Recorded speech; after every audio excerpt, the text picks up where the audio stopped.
Good morning, everyone, and welcome back to day 2 of our TED Together meeting, second day of second edition. We're glad you all managed to make it back. Those of you in the room, thank you for being here. And for those on you online, welcome back to today.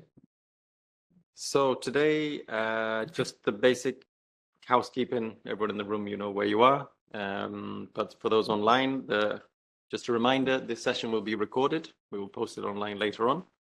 The presentations will also put online shortly. So if you want the details of what you heard yesterday and today, they will also be online, the latest, freshest versions as well. And like today, like yesterday, you can already get your Slido connections out. We will use that again today. Because if you have any questions, you can put them into Slido. So and maybe in the next couple of weeks, every question we got yesterday and today, we will write it up nicely and also publish that online. So there's a record of what was discussed outside of the presentation. So today's agenda is a bit less ambitious than yesterday's. So we have 2 presentations before the coffee break, and then 1 presentation, and then lunch. So plenty of time to follow up those conversations you started yesterday and you would like to finish afterwards. And then after lunch, we will handle all the questions that have come in on Slido. If this morning we have time to catch some questions, if there's time, we could try to address them in the room or even catch any on Slido if the volumes are small. If not, we have plenty of time in the afternoon. And also in the afternoon, we can also open up discussions, any issues that we would like to discuss face-to-face, or even any more Slido feedback if you want to contribute to something that has come up. If anyone wants to go into a deeper demo of something, you can go and demo something that someone might want to see more of. Okay, so we will start with a little icebreaker question to get you onto Slido. So again, you have the QR code, or go to slido.com and enter TED Together 2025. That, by the way, is the same hashtag for any social media posting that you might have. So you can post under that. And this is, if you could change one thing in EU public procurement, what would it be? So what is keeping you up all night?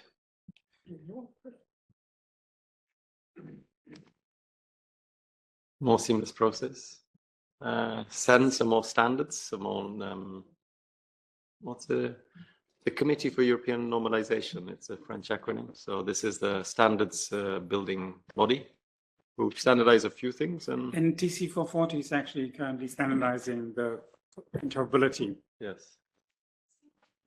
So if you could change the complexity. So I assume you want less complexity. Exactly. Like more complexity. We can change to have more. So you never know. So change ESPD. So that's an automation, data-driven decisions. So that we need more waffles. Now you want to change the waffles again. You have to decide if you want more or less. So we can outsource to the Belgians for the waffles part. So we have to create a CPV code for waffles. Waffles, that would be good.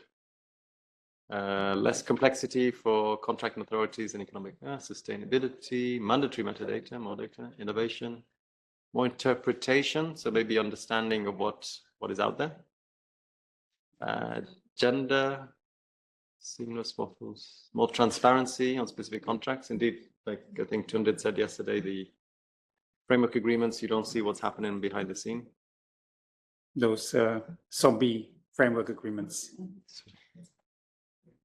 Obligation, less ambiguity in eForms XML.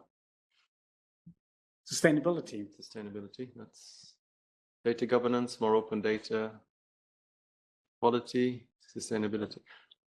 Yeah, there are policy issues we don't all discuss in these sort of meetings, but how can procurement be fairer? That's not always that easy. Mandatory PPDS, of course, that is something that is very dear to my heart. We will know. Only you'll choose that one. I will choose this one. Yes. So it's the menu. So we see a few people typing. Obviously, it's a big question first thing in the morning, but we just wanted to get you thinking, and because change is coming, and end-to-end transparency, unique company identifiers, that's come up again and again. In most of the countries, they actually have unique identifiers for companies. Not all the countries, unfortunately. And it's a nightmare. It's literally a nightmare. Maybe just out of curiosity, I'm not asking about unique identifiers for suppliers, but can you raise your hand if you have a unique unique identifier for your buyers, for public authorities? Please raise your hand. We do. So corporate body. You actually, very little countries have unique identifiers for their public administration. Yeah. Which is a problem, because it's not just about identifying suppliers, but also buyers. Finland as well. Yeah. Yes, because we have a chance possibly of identifying the suppliers because they're in registries or they have numbers, but public authorities just exist and call themselves different things. Yeah. Okay, so that's standards, identifies viewer, obligation, interoperability, and complexity. So, okay, the big thing in the European Commission right now is simplification. It can mean whatever you want, but ideally it means real simplification on the daily life of buyers and suppliers. So let's see if we can do it. But as your director said earlier this month, saying the Commission come up with a perfectly nice, smooth new directive or whatever, legal act. And then when it goes into discussions with each member state, it gets pulled apart and everyone puts in their exceptions. And by the end of it, your sausage doesn't look like what you had planned. So, but it's all blamed back to the Commission. And then, yes, then Brussels imposed this. Exactly. Yeah, too many waffles. So thank you very much for that. I think they've got lots of input. And this allows me to introduce Mark Christopher Schmidt, who comes from the Directorate General of Internal Market, Industry, Entrepreneurship, and Small and Medium Enterprises, which we, for those who don't know, we summarize it, we shorten it to DG Grow. So that's, when you say DG Grow, in this slide, you can see the full name, which no one ever uses. I never use it. It's too long. So, but internal market, single market business. Over to you, please. Thank you very much. So it's my pleasure to give a presentation. I think no, you can share my screen. Sorry, it's coming. Okay, it's coming. So I will make a presentation. It has two parts, but the first one is the much larger part. It's about the revision of the directives, which is of course more interesting than at the end to speak a little bit about the procurement data space. On the next slide, some of you might already have seen some slides of it, so it might be a kind of a repetition. So the public body spends roughly 2.5 trillion euros every year, which is 15% of GDP. We assume this. And we have, now it says, should be more than 44,000 public buyers, actually. We have, in TED maybe. In TED, we have 660 billion euros of this. We can assume from TED data that we have roughly 155,000, but we have in TED roughly 20% of the information about procurement. So 80% is still on the member states portal. But procurement is very important because the public sector is procuring education, infrastructure, social protection, health, waste, energy, the hospitals, the roads that you see on, that you drive on, they are all procured through public procurement. On the next slide, you will see that there is a reform coming. It has multiple elements in it. For example, efficient public investment, there's a consistency need for the legal framework. We know that, or you all know e-forms, where we have currently, I think, 48 forms. When you go to the planning notices, personally, I think it's a disaster, because you have many planning notices for specific items. So you can use a planning notice to reduce the time. You can use a planning notice even as a competition. And all those variations, they stem from the four main directives on the classical directive, the utilities directive, the concession directive, and the defense directive. They sometimes have only minor differences, but this results into more complexity, especially in the procurement notices that we are using.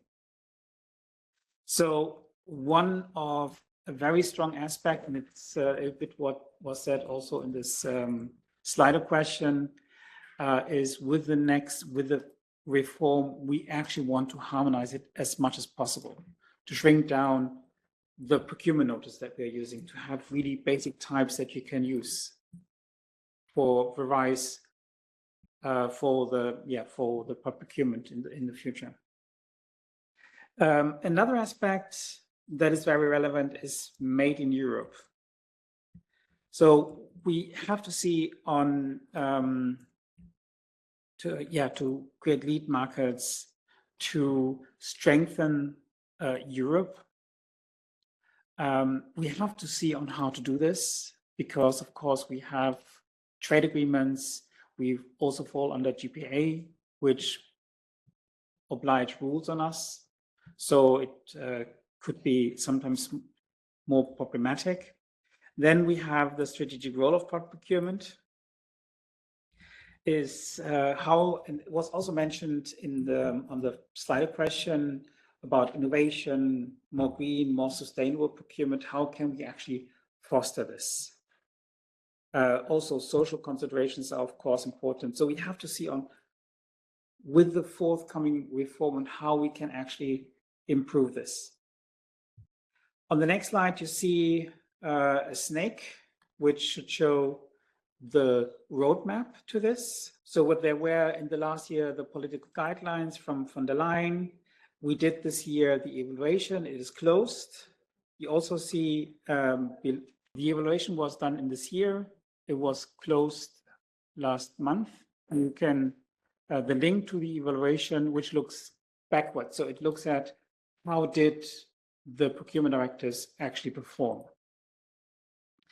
The next step is that we are doing an impact assessment. The impact assessment will be used to say, what are the problems? What are the objectives for the future revision of the directives? And then we have to describe several policy options. We have in our unit different teams working on different areas.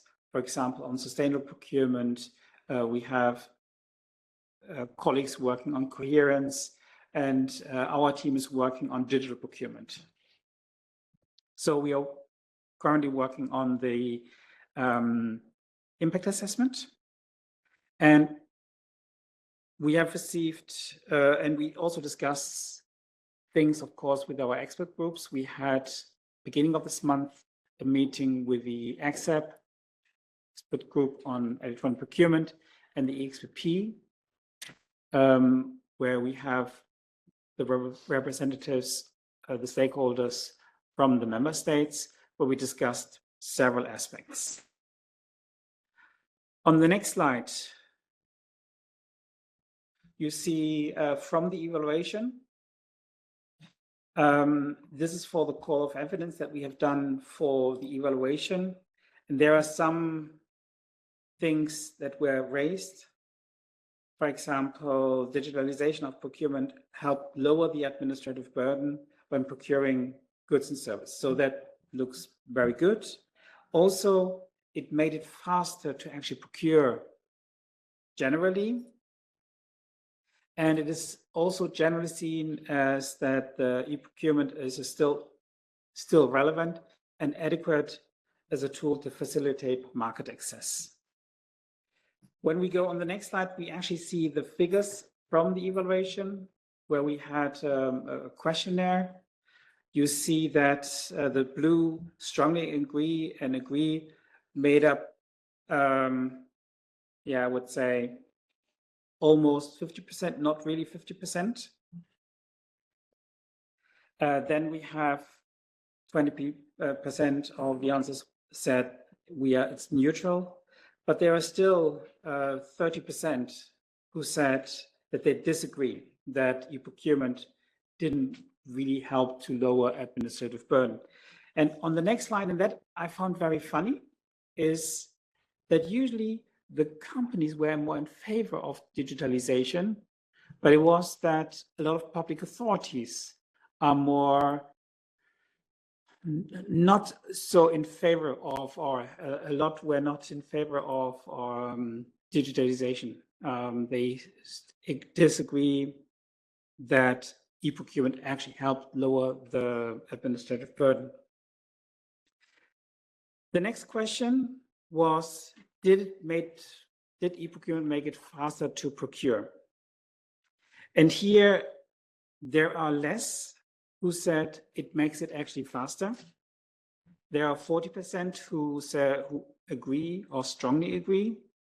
But here now we have 27% who say they are neutral about this, and roughly 25 who disagree or who strongly disagree to say it actually made it faster to procure. If we go on the next slide, we see again that public authorities, that a lot of them said it doesn't really make it faster to procure. While if we look at companies, they were more in favor and said it made it faster for us to procure. The last question that we had on eProcurement was, are the rules that we currently have are still relevant and adequate? And I found it interesting that 50% actually agree to that. They say, yeah, the rules are still adequate, so they are fine how they are. Almost 30% say they are neutral. And here we have much less who say they disagree or strongly disagree. And if we go to the next slide, where we see again the information, you see that this time the public authorities from the answers, they were mainly in favor to say, yes, how it is actually working. We are not happy with it. It doesn't make it faster, but we are still fine with how this works. So that was the result of the evaluation. The link is provided in the presentation that you will receive. So if you have time, you can go through it. Now, the next step is actually, if we go to the next slide, we have a call for evidence in an open consultation. Call for evidence is that anyone can submit, let's say, a PDF and provide input. And the open consultation is answering a questionnaire. So we actually like to hear your views. We have a set of questions there. So please go to this link. The first link is about the open consultation, the call for evidence that we are doing for public procurement. There is also currently opened recently open call for consultation from defense. So please provide your input. Go through the questions. They will be very, very, very relevant because the output of this questionnaire and the call for evidence will have an impact on the impact assessment that we are working on. So the idea is to get your input to better understand what is going on the ground. And because you are stakeholders in the domain of procurement,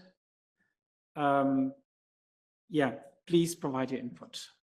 And you can also share this, of course, if you have connections to companies or to buyers. please disseminate those links, because the more feedback we get, the better we can understand what is going on the ground. We have used also we have done also a call for evidence and open consultation for the evaluation, which also had quite some impact on the evaluation itself. So it's your time to be heard. There are also a lot of questions about digitalization. So please. The last part is a short update on the procurement data space, which will become, of course, we will, now that I heard that some of you were in favor of mandating it, we will write this now in law. What is the current state of play? Besides, if you go to the next slide, you see the map of Europe, and it's a test for people who are colorblind, to see if you're able to detect the different types of blues. So, of course, we have in the procurement data space data from TED, but we also have 4 countries already connected to the procurement data space, which are Germany, Austria, Finland, and Norway. There is a TSI project from 2025, where we have Portugal, Italy, Cyprus, Slovakia, and Latvia joining. So we will see soon, I think in the next year, 5 more countries that will join. TSI is funding. TSI stands for Technical Support Instrument, and it's a funding. So it's a program provided by the Commission to say you can participate. It's only for member states to say you want to do something, and the TSI is about connecting to the procurement data space. And there is currently also, but it's still under review, a new TSI where a few more countries have joined, like Ireland and France and Belgium. And I hope that we will get the result of this very soon. But the idea is that more and more countries are joining the PPDS. What we actually do with the data that we have from the member states, and it was mentioned yesterday multiple times, we actually translate all the information into the eProcurement ontology. And then we have a special database where we have then information as linked data, which has many advantages. Victoria made yesterday a fantastic presentation about this. Yes, for the next steps on procurement, on the procurement data space, if you go to the next slide, something that is very important and also very, very dear to my heart is something that we started to work on a few months ago, which is called Public Procurement Rulebook. The idea of the Public Procurement Rulebook is that the data that we use sometimes is ambiguous. And we need to define, or we need to have a common way on how to deal with the data.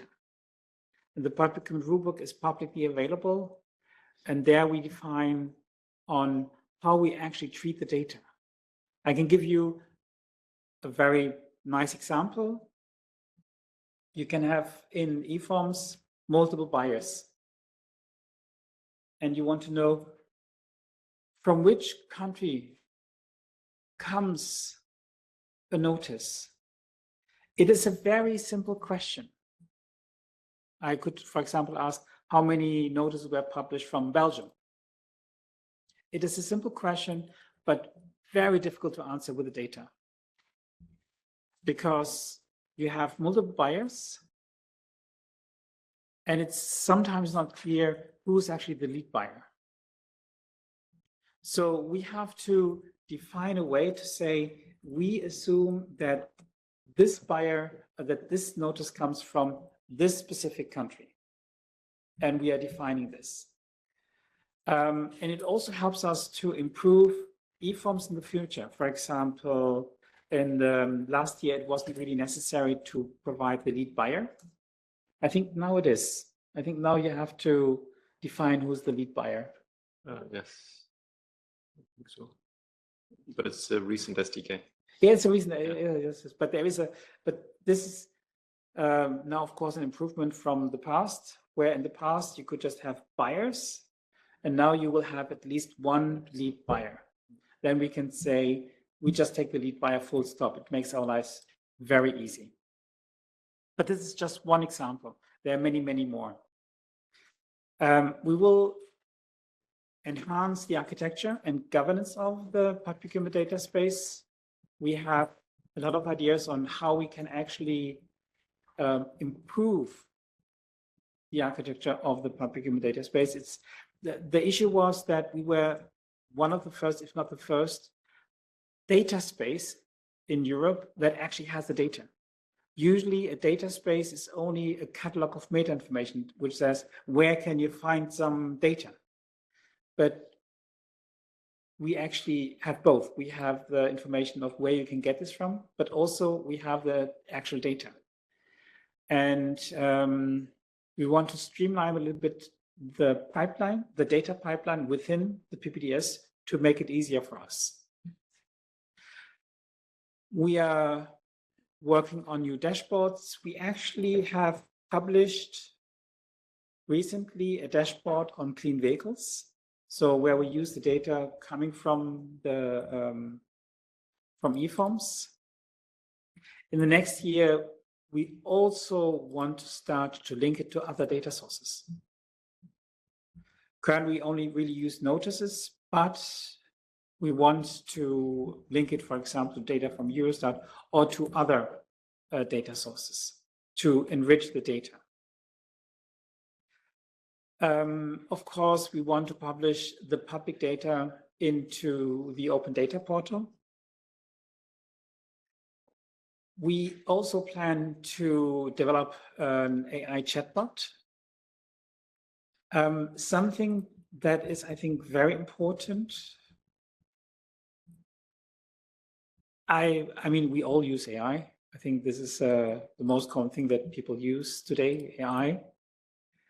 And AI is a fantastic tool, but sometimes the answers sound incredibly good and sound, but are not true. And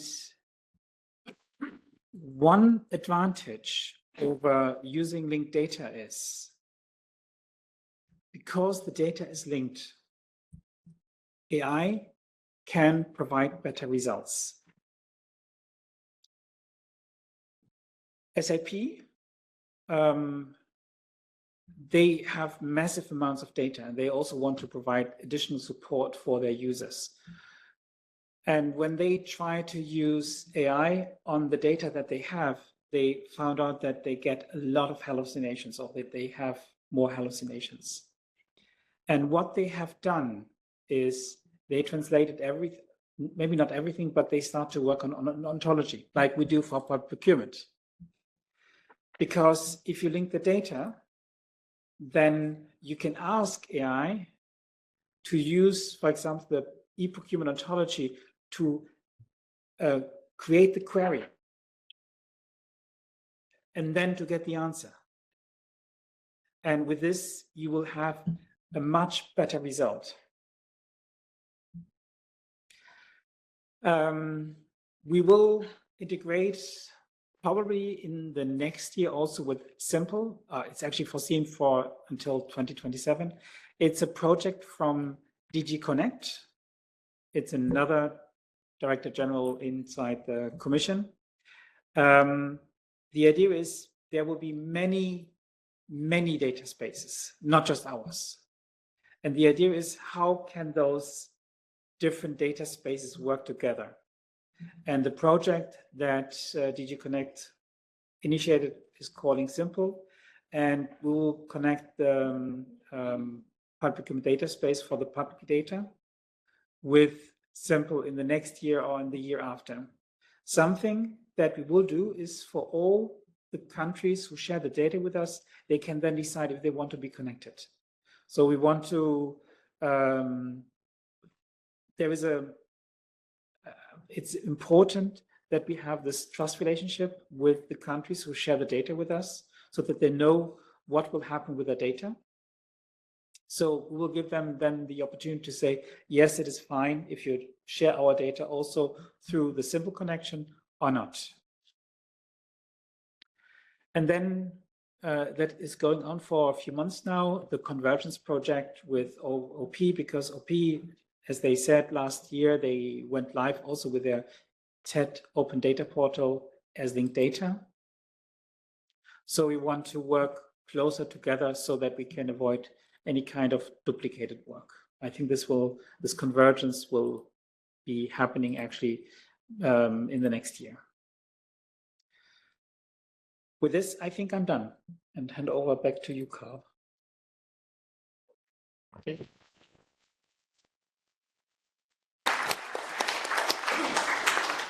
So thank you very much, Mark Christopher. That's a nice overview of the policy part and then the practical data part. So that's interesting for everyone. The next presentation is making the most of the eProcurement ontology, which will bring together plenty of the things we've talked about so far.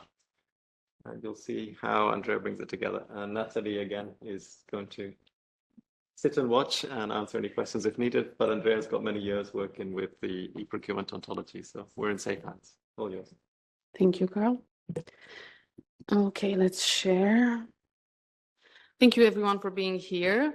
So I had another beginning for this presentation, but this past 2 days were kind of amazing with all the presentation, and I realized that everything that was already presented, which from the reuses of the data that we had from the Budapest University and from the EIB presentation, also Mark Christopher's presentation today about the legislation that are foreseeing some changes there, and Victoria's presentation yesterday with the TED Open Data Service and the TED Open Data Explorer, and including the e-forms that they do foreseeing some changes in the future. Basically, all of them can be glued together by eProcurement ontology. So this is what I'm going to present today with you. And yeah, let's start.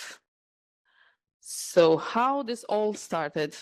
This was started a long time ago, basically when the SendBI workshop was established in May 2007. There were 5 different working groups, and yeah, I was not there at that point, but Natalie provided all the knowledge for this.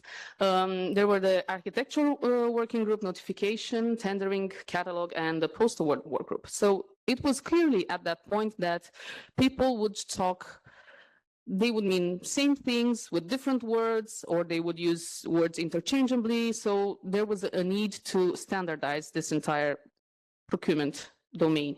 And this was continued in the technical committee, CEN-TC 440, which they are in charge of creating the procurement documents at the European level. And in the past couple of years, we actually work towards aligning the eProcurement ontology with the standards provided by CEN-TC 440. So they agreed to use the definitions that are in the eProcurement ontology for their business terms. And this is a huge milestone for us. So moving on. Now, I'm going to go into a couple of business pain points that are addressed by the EPO. First of all, we have the issue of time. So procurement information lives in multiple systems. We have planning systems, we have tendering tools, we have different platforms, we have contract registries, payment platforms, and so on. So there are multiple data silos, and to re-enter data from one system to another, it's error prone, we lose information, or maybe we make a lot of errors and so on. So this is something that we can solve by sharing a common semantic model between all these platforms. Then we have bigger compliance complexity and risk of errors, because the public procurement domain uses some directives and national regulations and so on. But whenever we are copying data from one place to another, whenever we are re-entering data and so on, this means that we might have some misalignments, some errors. We might have weird amounts that appear and they do not comply to the previous notices that we have. And this, again, goes into missed insights due to the poor reuse that we just mentioned. So we do have the insights, but they are stuck into these silos and we need to bring them together. So for this, again, there is a need of a semantic model that can help us to use all the data and create proper insights for public procurement. And of course, I'm going to talk a bit about the transparency. There is an issue around transparency and the value for money. And if we have a common model for all these, for the entire procurement data that we have, then this can be also fixed. Now, let's imagine a different reality. Imagine a reality where every stakeholder, even if it's a lawyer, a policymaker, someone from a domain experts, IT experts, everyone will speak the same language, not literally, but through that semantic common language that we had. Before, as I depicted here in the slide, we did have a lot of data silos. What if we can have a seamless process? It will flow from the tendering. When you announce a tender, it will go into the submission, into the evaluation, into the contract signing, and then we will just use the data in order to create reports. So for the data analytics part, this means that we will have like a pipeline that begins and the entire data is carried on and everything is built upon the previous stage up until the end of it, and instead of having isolated steps. Good. And all this, it can happen if we create a common semantic model, which is the procurement ontology that we have. Now, I'm going to talk a bit about the Interoperability Act, which it's a recent regulation that establishes a common framework for interoperable public services within the European Union. A key fact here is that it has a strong emphasis on the semantic interoperability. You've heard about this word, and this is what I'm going to talk most of it today, and the reuse of common specifications and ontologies. As we can see in the picture here, we have the semantic interoperability layer where we have these reuse of the common specifications and ontologies. EPO is a practical implementation of these principles in the procurement domain. Now, I'm going to also mention a couple of words about law as code and smart regulation and how the rules are today. They are written, we all know, they are written in natural human readable language, which means that they are not going to be immediately consumed by machines. This is hard to do when you have something in natural language. And this results in gaps between the intent that we have in the policy and the actual outcome from the implementation of it. Now, here is what law as code can help us. It helps with creation and dissemination of an authority version of a legal text, which means that you create coded and machine consumable version of governmental rules, and they will live alongside the natural language counterpart. And in order to do that, we need to make sure that we have a mechanism of keeping these two always aligned. More on law as code, there is a link also here on the slides. You will see, because I have 3 of them with this, and there is a course, and that's a really nice one. It's short. You can access it and read more on that. Now, also the digital ready legislation part. So designing the rules that are for both machines and people. Digital ready policymaking, it means that from the beginning, we start with the idea that we want rules that are digital, and we want to be future-proof. We want to make sure that in the future they are still digital. So from the beginning of the cycle and at the end, we have everything digital. And law as code can help us with this. And also, it will help with the innovation and with the using AI and everything that it can be somehow linked together. And I want to mention a bit the digital ready drafting, which I will even mention it later in one of my slides, but EPO can also help here because it can be used as a test bed whenever we want. Policymakers, lawyers, they want to create some laws, they can use EPO in order to make sure that, yes, these comply with whatever we already have in the eProcurement ontology. It means that member states can easily implement this in the future. And of course, the enabler for all of this is the multidisciplinary teams, which is also one of my focus in this presentation. Okay, and we've all heard about semantics, interoperability, and so on these past 2 days. Laws code can help that, and it can make the most of it if we use both legal ontologies and domain-specific semantic assets. And this is where EPO also comes in. So the legal ontologies, they serve to encode the structures and the relationship inherent in legal documents. And the domain-specific semantic assets, they capture the concepts and the relationships that embody the knowledge within a specific legal field. Good. Now, why semantics matter? And here I want just to make a difference, the difference between the syntax and the semantic. The syntax, it means how we send the data. It's the data format. You've heard about this, the XML, the JSONs. All the presentation, the previous presentation mentions all these, CSVs, whatever format you might want. This is how we send the data, but it doesn't mean that whatever I send, the counterpart will understand it the same. We might have same fields in the XML, but they might mean a different thing because no one standardized that somehow. But now we're going to go into the semantics. Well, semantics, it means that it answers to this question: what does this concept mean? And how is it related to the other concepts that I have in my domain? And yeah, it's closed because I don't know why. And I hope it's not me, but okay, it's not me again. 2 for me, 0 for the network. Okay, so this is where EPO comes again in the game, and with the help of the eProcurement ontology, we can provide semantics to our data, and we can make sure that whatever I send is whatever is understood on the other part, and so on. I'm gonna go through quick examples. There are 2 of them on the slide. I'm just gonna another one from my head because I remembered it today, and I'm gonna just mention that. First of all, procedure versus contract. These 2, they seem to be used interchangeably, but they do mean different things in different phases of the entire procurement lifecycle. So by using an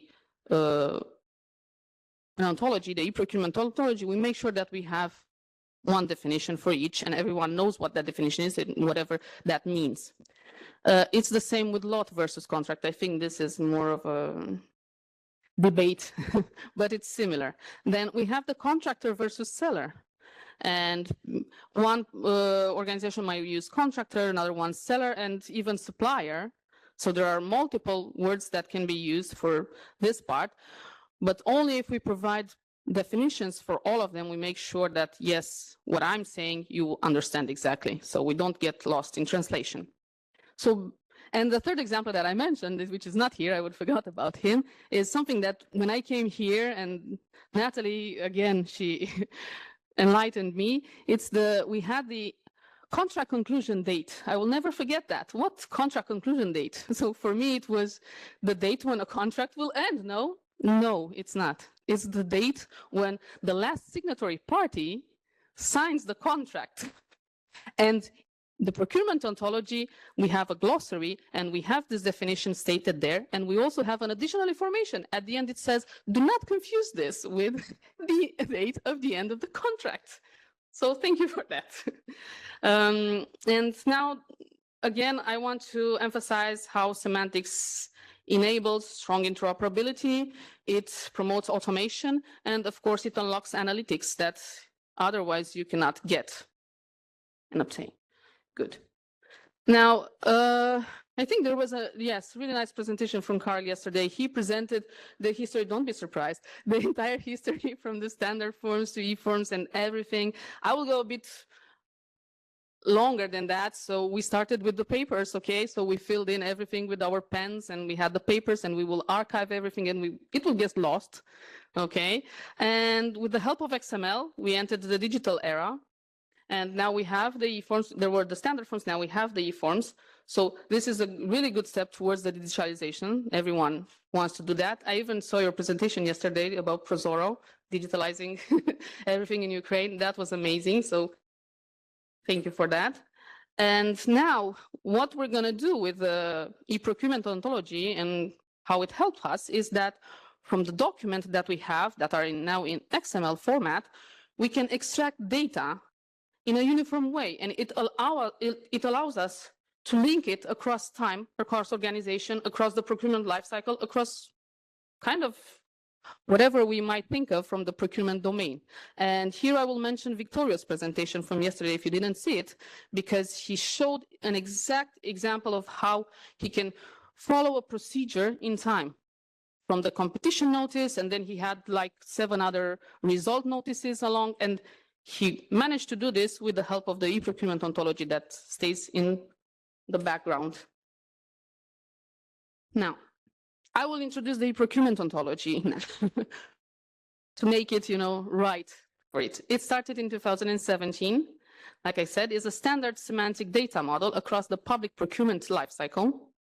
It all started with we have modules for the core, for catalog, for ordering, and so on. But it started with developing the core in the beginning. We wanted to make sure that we have everything that is like the major object, the major concepts that are in the public procurement.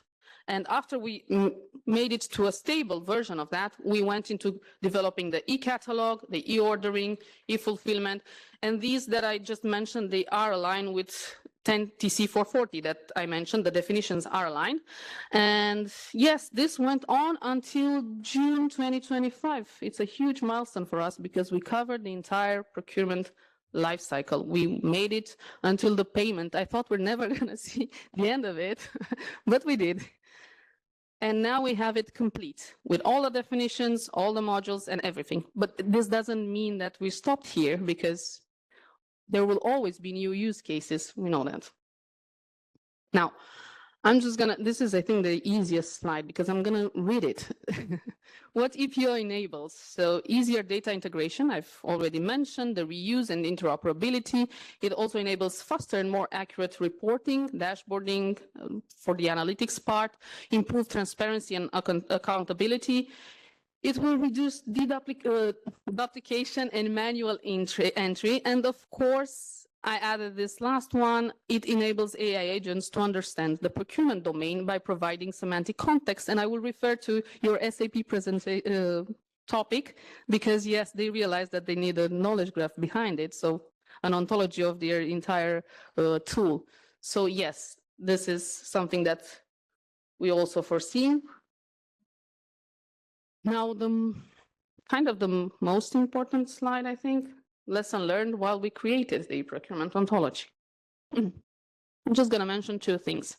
First of all, I said this in one of my previous slides, EPO can be used as a test bed when drawing up new legislation. If you want to make them digital ready from the beginning, you will just make sure that they are aligned with the eProcurement ontology, and this ensures smooth and quick implementation by all the member states. Now, the implementation works better with multidisciplinary teams.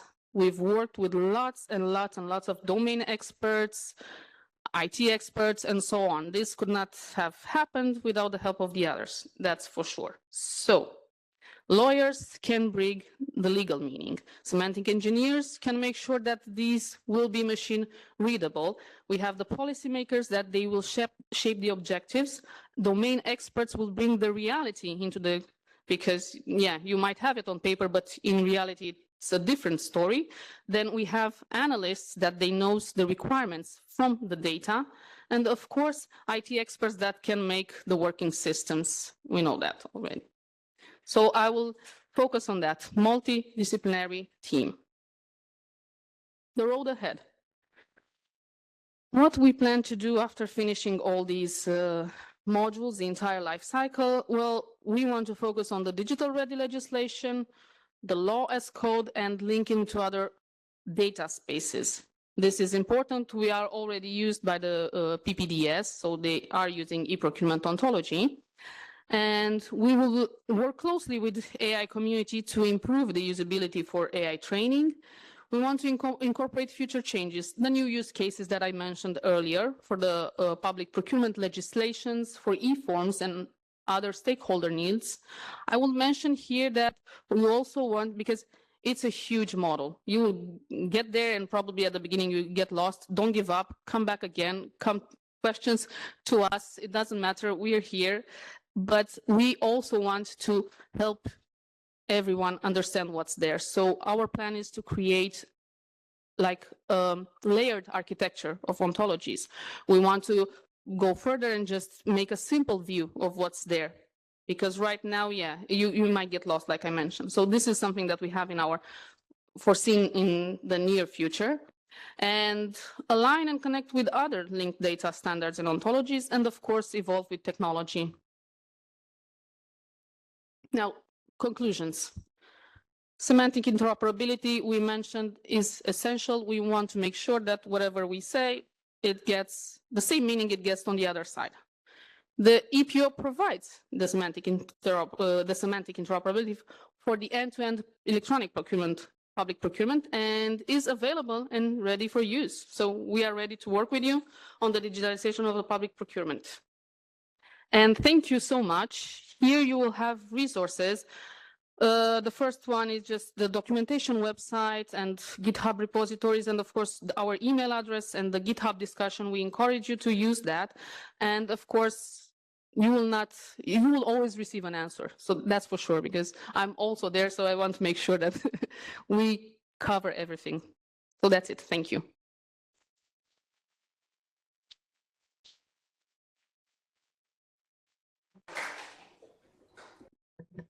Thank you, Andrea. That was great.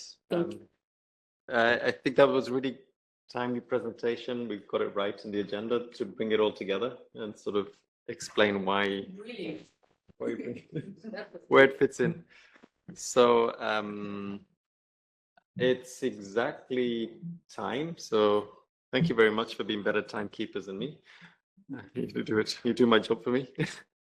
We'll break for coffee for 15 minutes. We have lots of questions in Slido. We'll continue having the next presentation after coffee about ESPD. So get back to some concrete implementations as well that we flip between the theory, the practical. It's been very enriching. So we'll come back here at 11:15 and keep asking your Slido questions. We'll catch them at worst after lunch. Hey, hello everyone and welcome back. Sorry for the slight delay. We're just checking the network is going okay. The room network is a little bit slow. So Michael is connected on his mobile network, so his PC is okay. For those of you online, there might be some lag, so bear with us. What we'll do is we will cut the video of the room, so at least you see the presenters and the presentation, and the audio should be okay. And that hopefully will allow the room to keep up with the slides. So we'll keep you posted. So to get started, so Michael de Winne is from the Belgian Federal Service that provides the eProcurement platform in Belgium.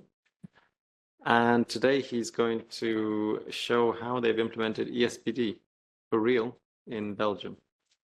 So that's it. Okay, thank you, Carl. I'll start by sharing the screen.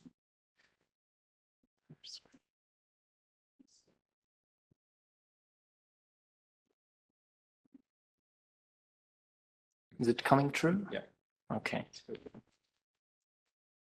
So indeed, we've been working on ESPD, implementing ESPD for the past year. And the idea is that I share some of our insights with you. The story so far. So there are a few things you should know about Belgium. We have great chocolate, great beer, and we don't allow ESPD below EU thresholds. All jokes aside, it's just to give you an idea of how ESPD is used in our country.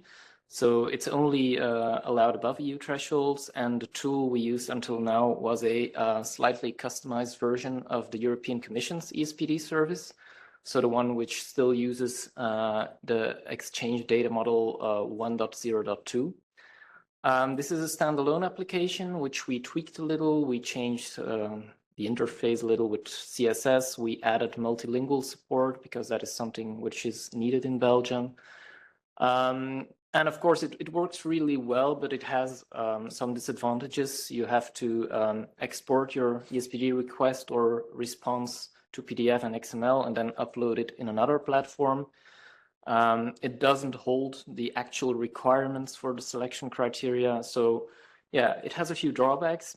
Its use was and is still completely optional, in the sense that the only thing that is mandatory in Belgium is that you exchange your ESPD in electronic format, but other formats are also allowed. We know for a fact that certain buyers use Word documents to exchange ESPD. Then came 2023, when we were able to launch our new federal eProcurement platform. So it's a whole new platform for which the functional analysis is done in-house. Development is outsourced via consultancy, but we own the source code. So we have a say in everything that is being developed, which I would recommend to anyone. It's a real treat to be able to work like that. It was our goal to have an integrated ESPD service ready by go live, but unfortunately we didn't make that deadline. A few factors that caused that, well, eForms was of course quite complex, and we struggled more than we had foreseen to make it work. And we also, our platform covers quite some different aspects within the procurement process. Like, we do not only offer pre-award functionalities, but also post-award. And we had to make sure that everything was ready. So ESPD got delayed a bit because we could count on the external application anyway. But then in 2025, we started working on the integration, and we picked ESPD data model 3.3.0, which is live since the 31st of October. So it's been live a few weeks now. So everything is still very basic. This, what you will see, is an unfinished product, which still needs some improvement for sure. But okay, it's there and it can be used. Before diving into our actual implementation, I'll talk about the difficulties we encountered when implementing ESPD. Some of you might have already seen some of these slides. I shared them during one of the open user community meetings.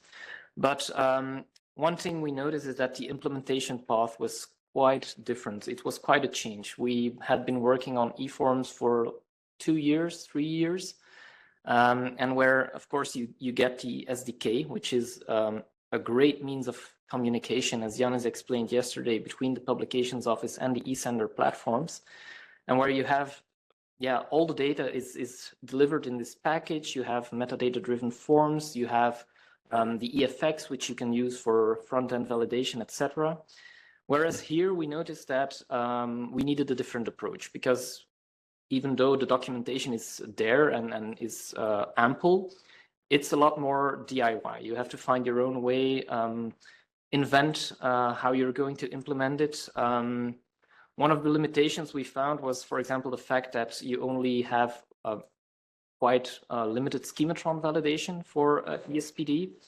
But that requires that you build an XML up front, which you can validate, and the rules in the schematron rules are quite succinct. So if you want to build a coherent form, deliver a nice user experience, let's say, you have to provide some additional logic. But you're a bit on your own, let's say, to build that logic to make sure that it all works well.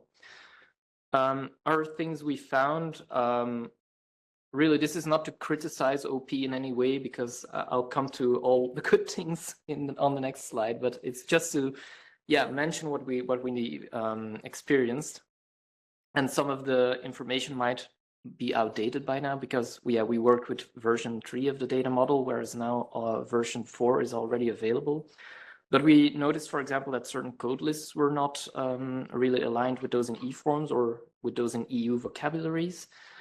Need for translations. This was also a big difference compared to the SDK, where you have translations for every business term, business group, rule, validation rule.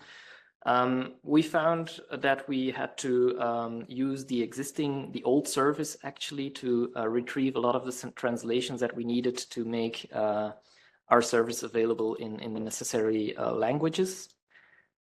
And one thing that did surprise us a little is the fact that the current exchange data model allows for national adaptations. So it's not a really strict data model. You can tweak it a little to meet your national needs, which is great because it offers a lot of flexibility. But of course, if the initial goal of ESPD was to, among other things, to promote interoperability and promote cross-border, then this is a bit of a problem. And you'll see later on that, for example, our implementation is not in any way interoperable at the moment with other ESPD services. Not always clear what the expected information is for a certain criterion. I'll get to that in a minute. It's about, you have on the one hand the regulation, on the other hand, the data model has evolved. A lot of things have been added. These have been amply discussed during the different meetings, which is great. But I noticed that when you consult a business handbook, sometimes it just explains, well, these are the fields that are there. These are the expected data types that you should input. But if you're trying to build a user experience, you have to know, okay, what would be the best way to present this to the user? And then you need context. What is this field meant for? What is the data we want to capture, etc.? And that was sometimes a bit difficult. But again, it's also because maybe we were so spoiled with the SDK that we had forgotten about how other implementations can be sometimes a bit different. That being said, again, first I would like to stress again that we were very well guided by OP, by the people in the ESPD team. They were always available for questions during our implementation process. The documentation, even though it has a few minor shortcomings, it's very extensive, very well organized. So that's what was also a good thing. And in general, the open user community meetings, they help you to stay in the loop, to they allow you to see ahead what's coming, for example, in data model 4. So we know already some of the things that we will need to change in order to have a more or a better ESPD, let's say. Things we could be improved, I've already brushed upon this, so it's aligning everything with eForms, maybe updating the regulation, although, it's probably a bit silly to talk about that now, in the sense that, well, the directives are up for review, but it is surprising, in our opinion, that, well, while the eForms regulation is more recent, it has already seen 2 amendments. And the ESPD regulation, it's still the original one from 2016. So if you look at it, it's also very paper-based, and it doesn't give you a lot of insight in what an actual usable ESPD could be. So maybe that's an idea to do something about that. And like I said, enrich the business handbook with some contextual information. So some of the choices we made, or the design choices we made, we dropped the XML quite soon in our development process. Since we said, okay, we need more validation than schematron anyway, we won't stick or adhere to the data model very strictly either. So why not make our lives a little bit easier and go for JSON? We did various tweaks to the data model. So sometimes we changed little things like input types to improve data quality, or changed cardinalities, like when we found that why shouldn't this field be repeatable? Maybe you can have more instances of this type of information. Well, then we changed that as well. Another choice, which I don't know if MC already knows about this, I think he does. But it's the return of the dreaded alpha criterion. So we didn't have this initially, but when we did a demo of our initial release candidate of the ESPD, integrated ESPD service, We explain to our users, like, these are the embedded selection criteria, and you will have to use these. And beware that there are some shortcomings in this version of the data model, in the sense that you cannot have different requirements per lot for the same criterion. So for example, if you have a selection criterion on turnover, you cannot say, well, the threshold for my first lot is 1 million euros and the threshold for my second lot is 1.5 million euros. If you want that, you will have to wait until we implement the version 4 of the data model. And this really startled them. So our key users were really telling us, well, this is not workable for us. We need something else. So that's why we decided to bring back the alpha criterion. For those of you that don't know what the alpha criterion is, it's just a simple question which allows suppliers, economic operators to answer in one question that they meet all the selection criteria. So you lose a lot of detail, you lose a lot of information, but it's really easy for the suppliers because they just have to answer one question. So we implemented this also because we want to facilitate the adoption of the integrated service. Why? Because it will help to resolve other issues, which I will mention on the next few slides. So we want to encourage people to use the integrated service, and for that we really need them to use, well, we really wanted to offer them the alpha criterion. So what does it mean? As a contracting authority, when you draft your ESPD request, you can choose whether the economic operator must use the alpha criterion, so then they will only have this question to answer, or you can force them to use the embedded selection criteria which you select, which you choose from. And in some rare cases, you can leave them the choice. So they can either respond to the embedded criteria or respond in a general way to the alpha criterion. This is something that is required because in Belgian legislation, if you do a procurement for social and other specific services, so the social light regime, as a contracting authority, you cannot force the economic operator to respond to the individual selection criteria. You have to give them the option to use the alpha criterion so they can respond in a global way. Some of the key features for buyers. So yeah, the main feature or the whole setup, of course, was to integrate the ESPD with the publication flow and the flow to send out an invitation to tender. We've added intuitive validation, so mainly front-end validation. I'll show you in a minute what it looks like. So it helps the user to understand where information is still missing or which information might be a problem. For example, if you don't meet a certain threshold, or if you say, look, one of the exclusion grounds did or still does apply to me. This is some information that we will then highlight so the buyer also sees it afterwards. Well, that's on the supplier side, but okay, it's the same for the buyer, the front-end validation. Of course, support for multiple languages, an export-import feature, so you can export your request in JSON format and then reuse it for another procurement, where you might want to use the same selection criteria. We automatically generate the PDF, so you don't have to manually upload it. You can't forget it, and this is one of the advantages of the integrated service. If you use it automatically, you will be brought to filling it in, and automatically the system will add it to your procurement documents. So that's when preparing the request as a buyer.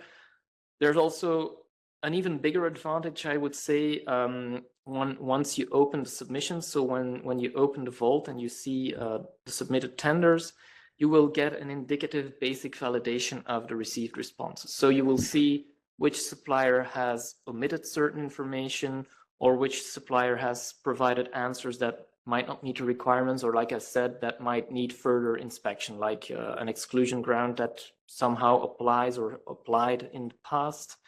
You will be informed of this. Of course, it's very basic, so we don't do validation on textual fields. There's no AI involved at the moment, so if you reply rubbish, then to a certain criterion, for example, where they ask for references, we won't highlight this. You will still need to check this.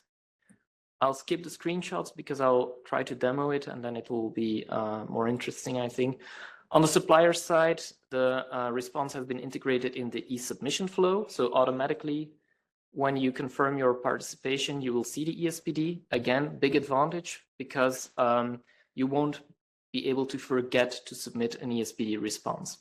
And currently, at least this is what we've been told by our key users, this is a big problem in Belgium. Sometimes suppliers forget to submit an ESPD response, and this voids their entire tender, their entire offer.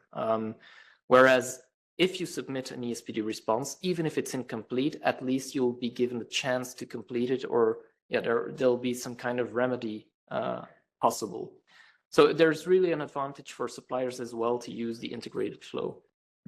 Like I said, we have the front-end validation, which tells you if information is missing or doesn't meet the requirements. We have built-in support for joint submission. So if you participate together with others to a procurement procedure, then you can add your group members, your entities relied upon, your subcontractors, and you can fill out, or they can be invited to fill out their ESPD response.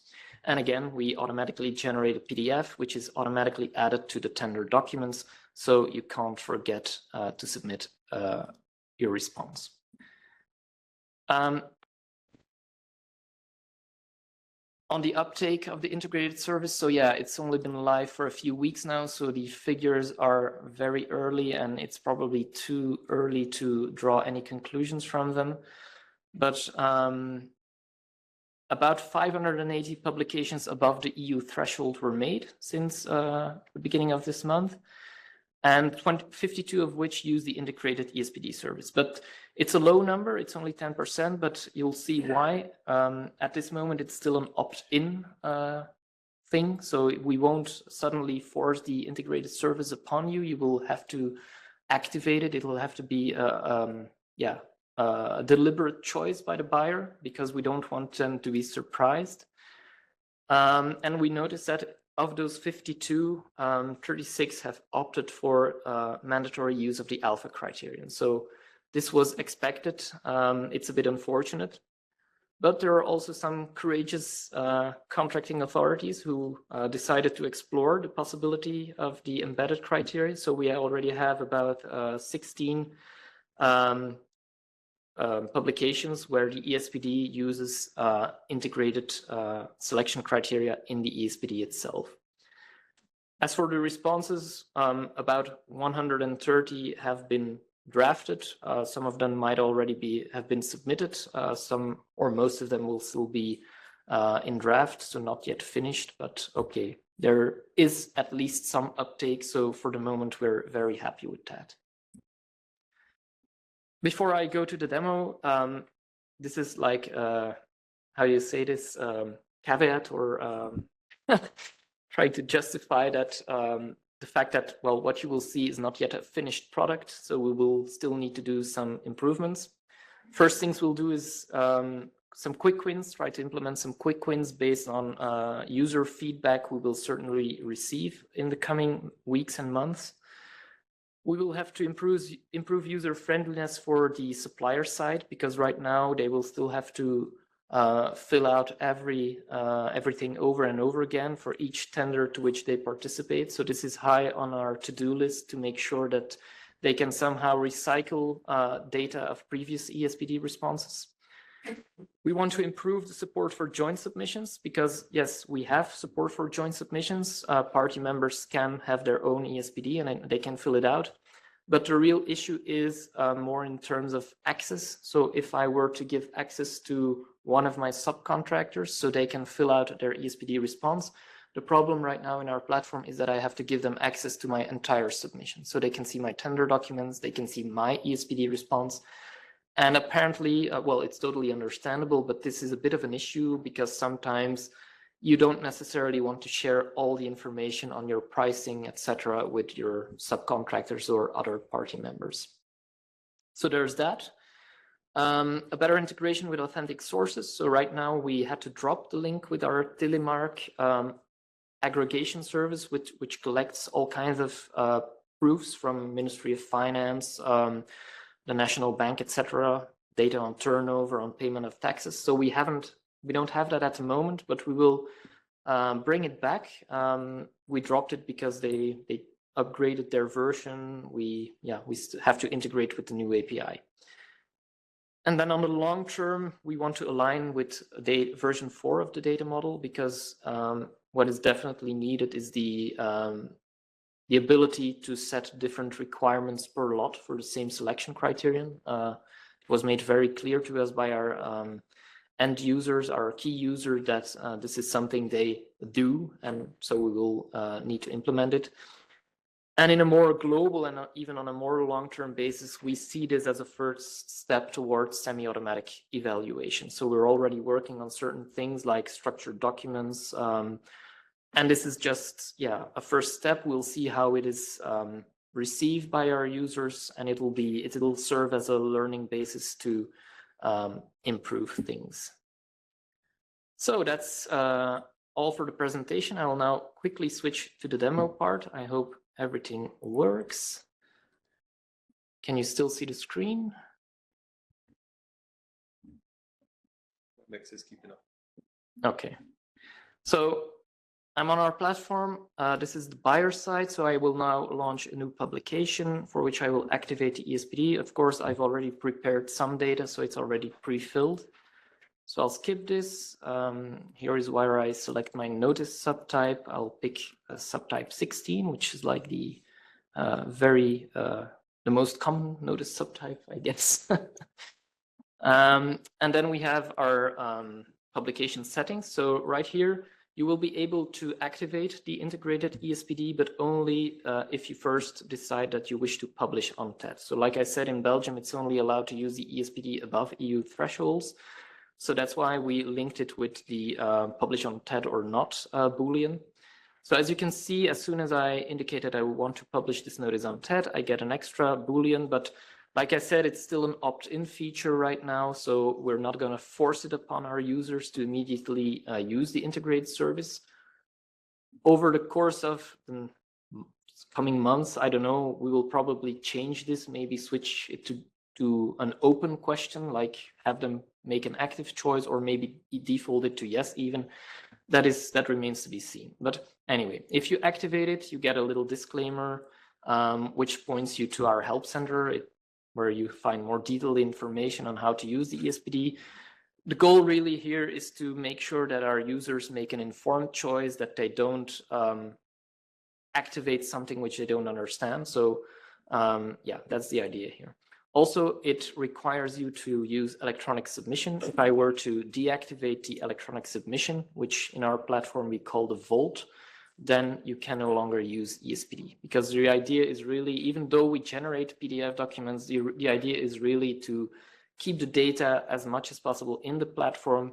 So there's no point in printing it out and filling it in manually. We want to avoid that. So it's an integral part of the electronic flow, let's say. Okay, so I'll activate it. I don't want to provide data on sustainable procurement because it's optional, haha. Okay. And so here we are in the configuration of our publication workspace. I'll quickly fill out some data like the submission deadline, the deadlines for the Q&A forum. I'm putting in some random data. It's to avoid to get too many error messages on missing data. So there we have it. So now if I switch over to ESPD, I'll hide this banner. You can see that, well, it's really the essence of ESPD that we have here, the exclusion grounds on the one hand and the selection criteria on the other hand. All exclusion grounds have been activated by default. So depending on your legal basis, you will be allowed to deactivate them. So for example, in the special sectors, you can set your criteria, for example, or your requirements. For example, payment of taxes, it's pre-filled with 3,000 euros, because that amount is what is specified in the Royal Decree on Public Procurement in Belgium, but you can change it, you can provide additional information. If I were to erase the amount, then you can see immediately I get this front-end validation. The little indicator turns red, there's a question mark, and if I hover over it, it tells me, well, this information is missing. So I'll be good and I'll input it again. I'll save my request. I'll switch to selection criteria then. So here we have the famous alpha criterion question. Would you like to include the selection criteria in the ESPD? If I say no, then I will force the alpha criterion. So economic operators will be required to answer a single question, and that's it. If I say yes, I do want to use the integrated selection criteria, there's yet another question. This time on social and other specific services, because as I explained in Belgium, if you have a social light procurement, then you still have to allow suppliers to answer via the alpha criterion. So they can use the integrated criteria if you provide them, but you should also allow them to use the alpha criterion. If you say no, it's not for social and other specific services, then it's up to you as a buyer, as a contracting authority, on whether you want to allow the alpha criterion or not. If you say no, then you force them to use the embedded criteria. So there's that. And then you can start browsing. So we've grouped the criteria like they were already grouped in the old ESPD service: suitability, economic and financial standing, etc. If, for example, I want to activate a criterion on specific yearly turnover, I simply activate the Boolean. Immediately the front-end validation pops up telling me some information is missing. I have to provide a business domain description. I'll put in some rubbish for now. I have to choose a reference year, and then I have to provide my minimum amount, which I expect from my supplier. So let's go for, I don't know, 750,000 euros.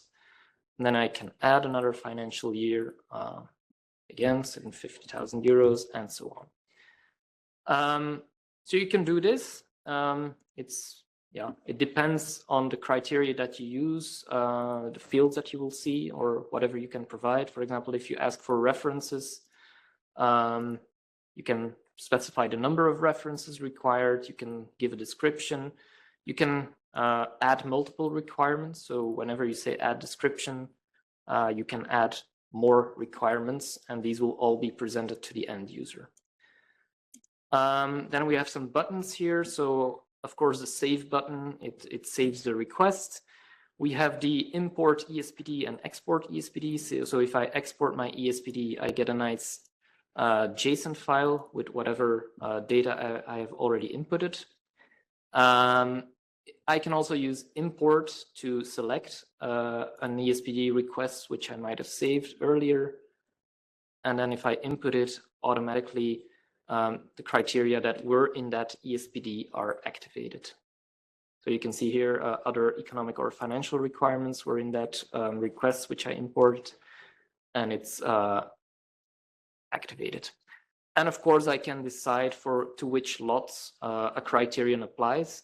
So if I could say, well, this one only applies to the first lot, not to the second one. There's a preview, so it allows you to generate a PDF. Very basic. It also tells you, watch out, this is a preview. You shouldn't publish this document. It's just there for you to review the information. But yeah, all the information is there. It's quite lengthy as a document. And again, it's just there for information purposes. We don't really want people to use the PDF because that's not the point of an electronic process. Okay, I think I've covered most of the things on the buyer side. Going to the supplier side, I hope I'm still logged on.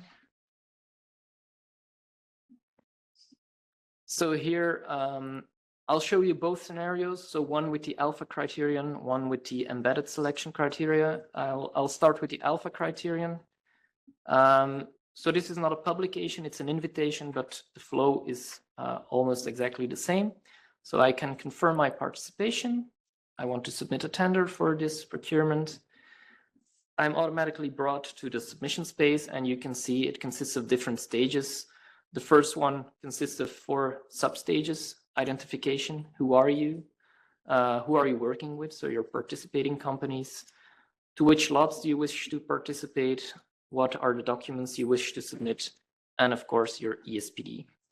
And you can see your ESPD, it has some general info, which is what you have in sections 2, 5, and 6 of the ESPD official document, if I'm not mistaken, as it is defined in the regulation. So there are some generic questions which you can answer, which you should answer. Again, you have the front-end validation. So it tells you, well, this mandatory information is still missing, or the same for the selection criteria. So here you have the alpha criteria. And if you would say, well, actually, I don't need all the selection criteria, then you will be asked to provide some more information. There we are. Wouldn't you like to know? And even though you can save this, we will never block you, but this will remain highlighted. And why? Because, well, it's an exceptional situation. We think that it will be important for the buyer to consult this information. So that's why we still put a little yellow marker on it. So we have this distinction between red markers are mandatory information that is missing, and yellow markers, you've provided the information, but it might not meet the requirements, or it will need to be reviewed by the buyer.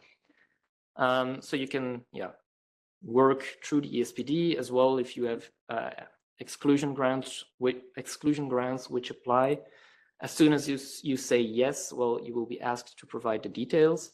That's why you have the red marker here, because you haven't filled out the mandatory fields. And in any case, the yellow marker will stay in place because we will show this to the buyer. Watch out, this is something you need to review. If I try to submit an incomplete or submit a tender with an incomplete ESPD, it will give me a warning, and I have to acknowledge that I have read and understood this warning. So in this case, I have failed to do a lot of things. I haven't selected any lots, I haven't uploaded any documents, and I haven't completed my ESPD response. So yeah, perfect tender, let's submit it. And then you will see automatically now it has been added to the documents section. So I can download it. It's the same template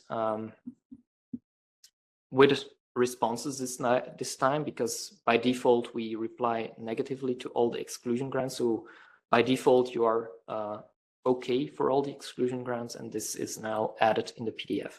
But you can see, even if you don't fill out anything, or even if you leave out information, at least you will have submitted an ESPD, which is already a great improvement according to a lot of our buyers. As you can see, we still highlight the missing information, or the steps for which information is missing. So again, we incite you to review your decision and maybe correct this before the submission deadline expires. One more thing I'd like to show, and then I'm almost finished. Like I said, you can add ESPDs for multiple parties. So for example, if here I am participating together with another company, I will add it. Let's say it's a German company. I don't have any wise names. Okay. You have to, of course, provide some details. A phone number +49. Preferred communication language is German. And here I can select their role. So depending on the role I select, they will get a certain type of ESPD. For example, if I say this is my subcontractor, I will save this.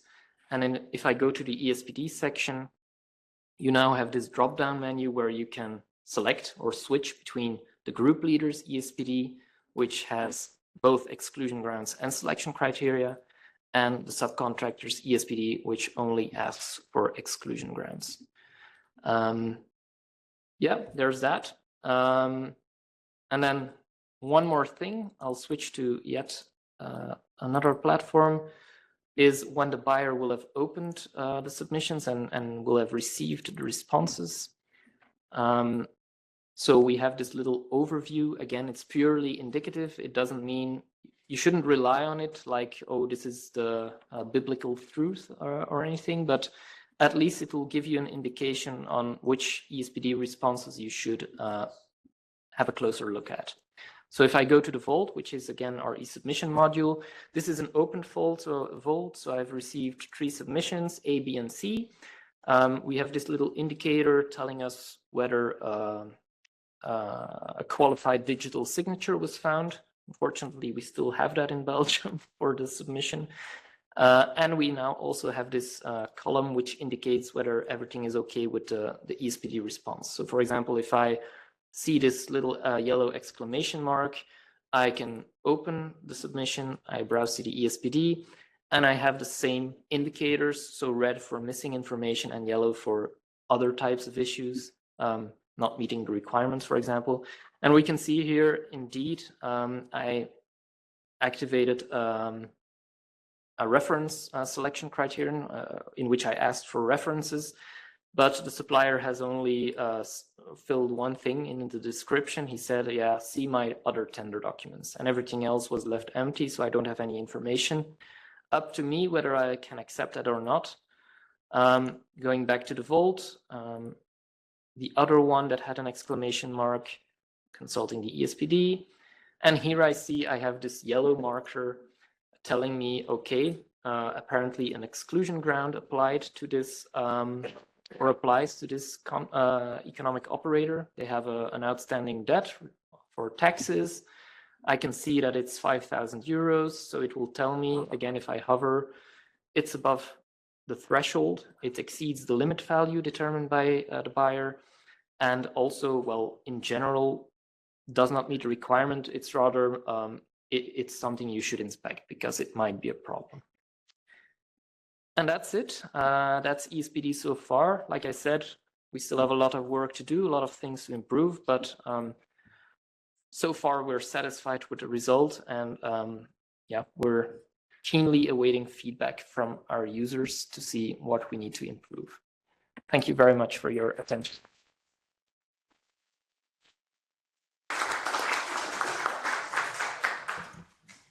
Thanks, Michael. That was great to see a live demo that works also.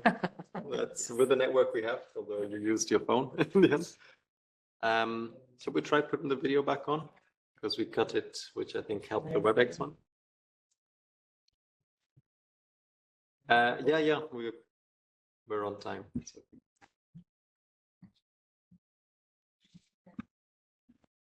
Michael, that was great.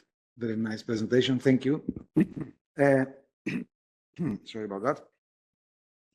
Look, on our side, after having published ESPD4, to which you want to align as a next step recently, I think that our main priority now is to bring to ESPD some of the patterns and practices that we use in eForms, because the problem is actually very, very similar. The scale is much smaller. So I don't have any other priority than getting this thing done in ESPD5. All this is subject, of course, to the ESPD governance, discussions with Mark Christopher, etc. But the general idea is on my side and subject to governance is bring about ESPD5, which will have the same model as 4, but it will use the ideas that solved similar problems in eForms. So the question that I would like to ask you is, do you already have an idea of what patterns and practices you would miss more from eForms that we could reuse in ESPD? And the similarities are many. So the criteria are quite similar to the fields that we have, and it's still a UBL-based XML. We have business rules. That's, you know, in ESPD we'll just write in schematron.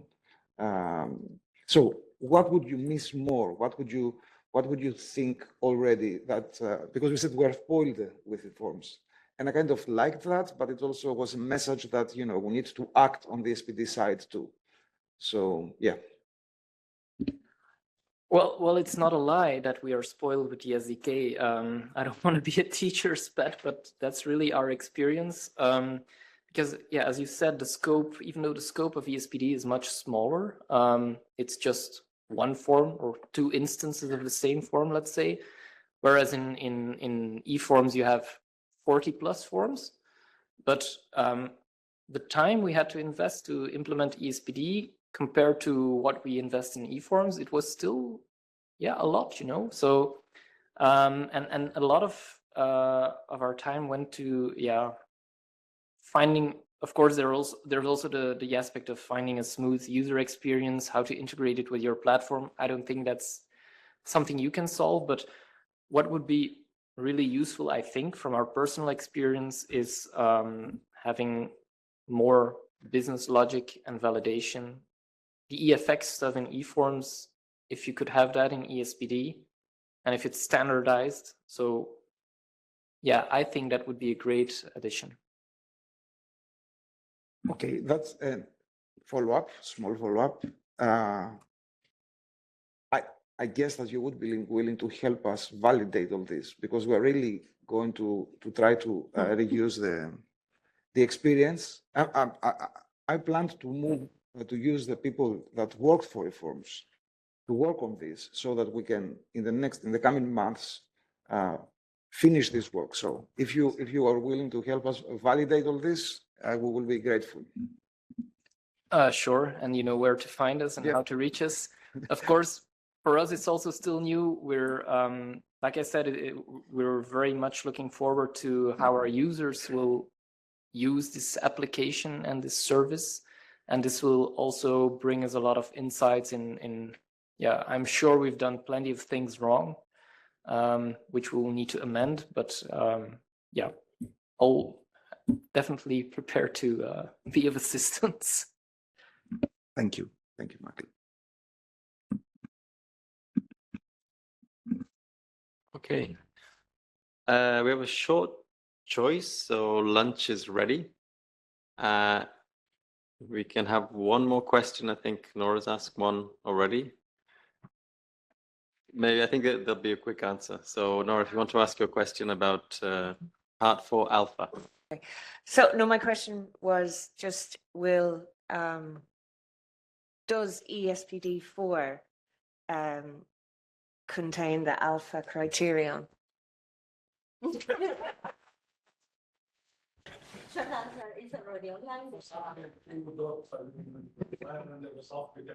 Microphone. No, the answer is no. Okay. So that was my guess, Nora. It was going to be a short answer, so that's why I got in before lunch. There's another question for ESPD, but we can come back after lunch for that one. So yeah, it's time for a long lunch. It's we start now. So we've got all the time zones of all your stomachs available today. So if you have an early lunch or late lunch, we're available. So we'll be back here at 2 o'clock Central European time. So you can take your time. You can follow up all the conversations you missed out, and we'll tackle the Slido questions, which you can keep putting in over lunch. So we'll catch them at 2. So thanks everyone. Bon appetit. Welcome back after lunch. I hope online you also had time to do your lunch or catch up with your emails or whatever. So this afternoon is dedicated to all the questions and answers we have collected this morning. So it's the same, we'll do the same technique as yesterday, where I will read chronologically. So the oldest question first. And then we'll see who answers the questions. Rick has a couple of questions he will ask himself in person, and then we'll get the answerer in the room. So for the first question, so digitalization for public authorities entail an additional cost in procuring a system for supporting the procurement process. This could be a reason for many public authorities being negative in the impact of eProcurement, what you presented this morning. So for this one, we are fully aware of this, and we are in the impact assessment that we are working on. We also try to estimate what would be the cost on the public side, and to see if we can potentially provide grants. So to have a kind of supporting mechanism for member states to update their solutions. I can just take the next one. Mm-hmm. What if in reality there is no lead buyer? That is, every buyer has equal weightage. Is it still necessary to mark one of the buyer as a lead buyer? The lead buyer has actually two one specific role is, and it's a bit like when you're looking for the supplier. When a supplier submits an offer, there's always a lead supplier. You can have a consortia, but you need to have someone who is overall in control. It's usually the one who actually submits the offer. And for the lead buyer, the idea is to say we have, if you have more than one buyer, to say who's the buyer who actually publishes the notice on the platform, who is usually in charge for the communication.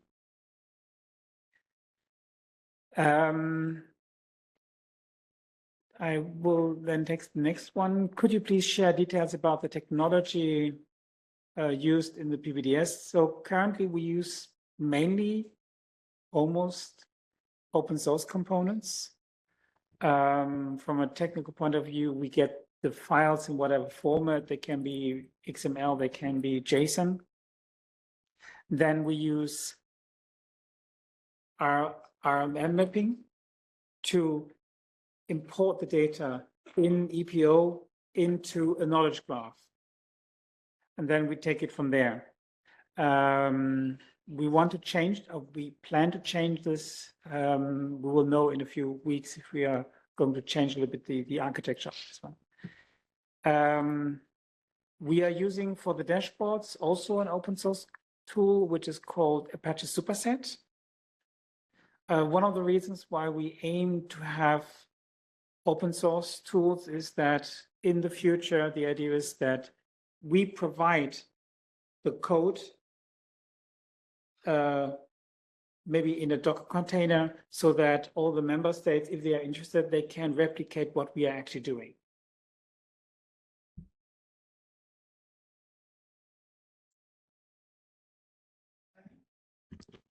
I remember from the PPDS day last year that there was a nice overview of all the tools being used. Mm-hmm.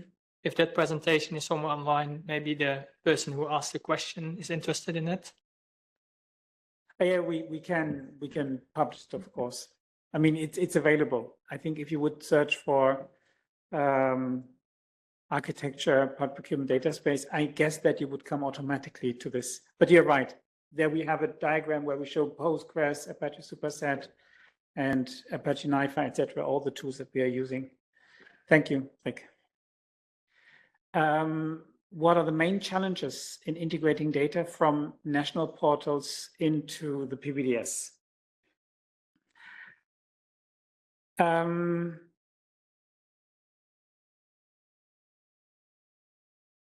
of the reasons we want to, or we would like to change the architecture is we are mapping the data that we receive to the eProcurement ontology. If it is in eForms, it's rather easy. If it is a different format, in some countries, it's a different format. We have to have specific mappings. And that could lead to data loss. So, but it's on our side, we want to adjust the technology so that we can integrate literally all the data that is in the source file and then map it to the eProcurement ontology. From the challenges, I mean, the integration is, other than that, not really a problem. So it works, I have to say, rather well. We do the ingestion on a daily basis. So we have a runner that goes every night and collects all the data from the different data sources and processes them. So when you wake up in the morning and you would go to the PPDS, you would have the latest data. PPDS, I think a lot of ambiguous cases, it will depend on the member state or even platform used. How should you interpret it? Are you considering having country-specific rules in the rulebook? I think it will be very problematic to have dedicated rule for specific countries.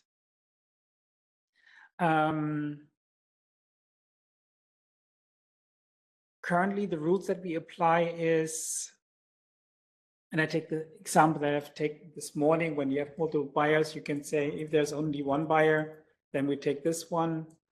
if there's a lead buyer, we take this one, and if there are multiple buyers, then we take the first one. So we will try to capture all the cases with the rules that we have. I'm not entirely sure that we will have a specific case where we say, interpret the data from a different country or from a specific country in a different way. I think that would be more problematic. I think it's more than how we map the data from the country to the eProcurement ontology. PPDS chatbot using the ontology to, and by the way, even the data that we have on TED is ambiguous. I mean, it's not specific to countries. PPDS chatbot using the ontology to create the query sounds good to me. If those query results are used in the answer, it would prevent hallucinations in numbers. Maybe it's also an idea to tell users what entities, fields, filters were used in the query so that they can validate if that sounds logical. It's actually the idea that we have. You have a natural question, then you will see your natural question, and there will be a possibility for you to see what is actually the specific query of this, so that you can adjust this if needed. And I think this will happen very often, that you will then potentially say you want to save in the year 2025, and then you just want to add 2024. You don't need to repeat the question. You can just then add 2024, for example, or 2026. The new procurement legislation will be a directive or act. That is not clear. So I cannot say anything about this. Thought? Yeah, but there should be only one at least. Yeah, it will be either a directive or an act, but what is, yeah. But it would be for other colleagues to answer. But currently there is, though there are systems for invoicing, e-payment, and offers, there are no open data made available from these systems. Why?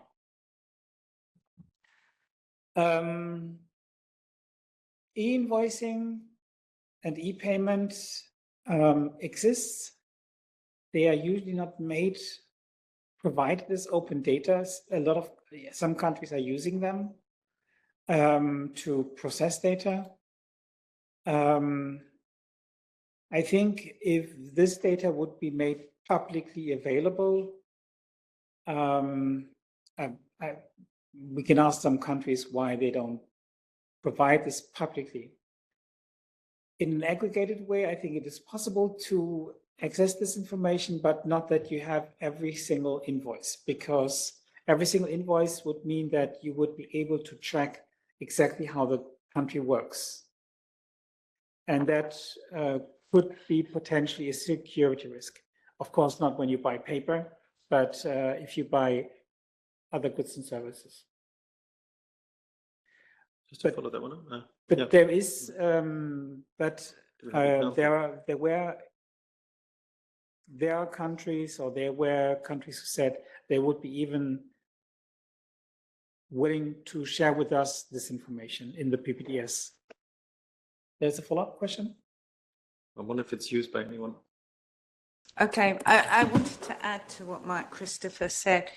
The ontology actually covers the invoices, the ordering and everything, okay?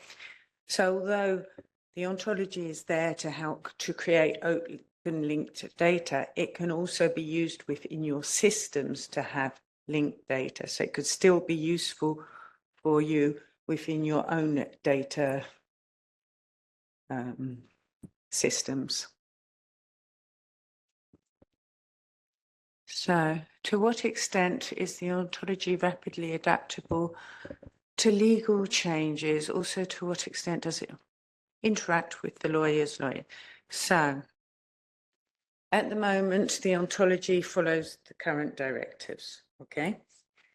The plan would be, as we create the new directives, we would work with DG Grow, we would create models. So like we said, if there's something that the lawyers think, oh, this would be a good idea, then we would model it and see if it actually works the data way round. And so it would be a good way of checking whether what was written was good, and we would have an agreement between the lawyers and the semantic layer. And then when it goes to the technical layer, it should be easier. Okay, so that is the plan. Actually, what Andrea did say this morning is exactly what you've written there. I have it open on my screen. Maybe you can read what the definition of the contract conclusion date is, Andrea, because I've changed place. Oh, and you can't speak either. Bring the PC. No, she's going to speak.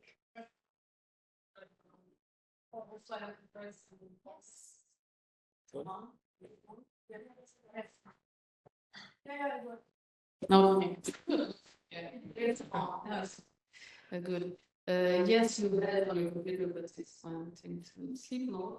Oh, so now I have to come and No, put my code. So it's contract. Conclusion date. Yeah, so basically we have that attribute that a contract has a contract conclusion date, and the definition is the date the contract was signed by the last signatory party. Okay. Well, that's how I read it. So what do you want it to be? I mean, we're not inflexible. We want to talk. I mean, we've done it to the best of. Yeah, maybe that's why I was a little bit sort of asking, in making the ontology, to what extent have you already been liaising with lawyers and how much? Because when you said that the civil law, the contract is concluded when the last partner is signed, I think there is also some indication in that direction actually in eForms. And already at the time we disagreed, and there is a GitLab discussion which did not completely end conclusively, because we said this is something that actually the DG Grow lawyers should conclude, but it is more connected, in my opinion, to the standstill period passes, and then you talk to the others, and that is the date, because signature can happen 3 years later or 5 years later, something. So there are, unfortunately, contract conclusion, you are right. It is when the last partner is signed in civil law, but the one that we need for the eForms data could be a different one. If I remember correctly, but I don't think it directly helps us here, there is an additional information there which talks about the standstill period. Okay? But as I said, we've done this with the working group, with people from different member states. Sometimes there was lawyers there, sometimes not. We followed the directives as much as possible. However, with the writing of the new directives, if we're going to work very closely with the lawyers and draw these things up, we can then check these definitions. We're not saying the ontology is set in stone. So we have the latest version of the ontology that was done in October. It's version 5.2. It covers everything in the eForms today, okay? So when we have to change things for the directives, it will become version 6 or 7. We're not saying, boom, this is it, okay? I hope that answers your question. Right, the next question is, what about translations in EPO? Okay. So as you know, the ontology, it's been a very long road to get this all agreed, even in English. So we haven't attempted to do it in other languages as of yet, because it's very granular. But if the ontology does get included in the legislation, then this will have to be done during the legislative period, and this would be very good for the ontology as well. Next one. So, will DG Grow adopt EPO for the revision of the directives? And will other DGs adopt the EPO in relation to ongoing or new sectorial legislation with PP provisions? Asking because of the linguistic incoherence prevalent in public procurement provisions in sectorial files. Can I answer the bit about the sectorial bit? Okay. I let Mark Christopher answer the first bit, but I would like to answer the thing about the sectorial things. We cannot put in the eProcurement ontology necessarily information about sectorial stuff. What we should be pushing for is like the other data spaces and other ontologies to define their terms so that then we can link to them. So we could actually have like something about clean vehicles, but DG Move should have their own ontology, and we can say this thing in the procurement ontology is equivalent to this thing in their ontology. And about the adoption of the ontology. With the ontology, yes, the idea is to make the EPO much more prominent for the revision of the next directives, because it will allow everybody to use the same concepts in the same way.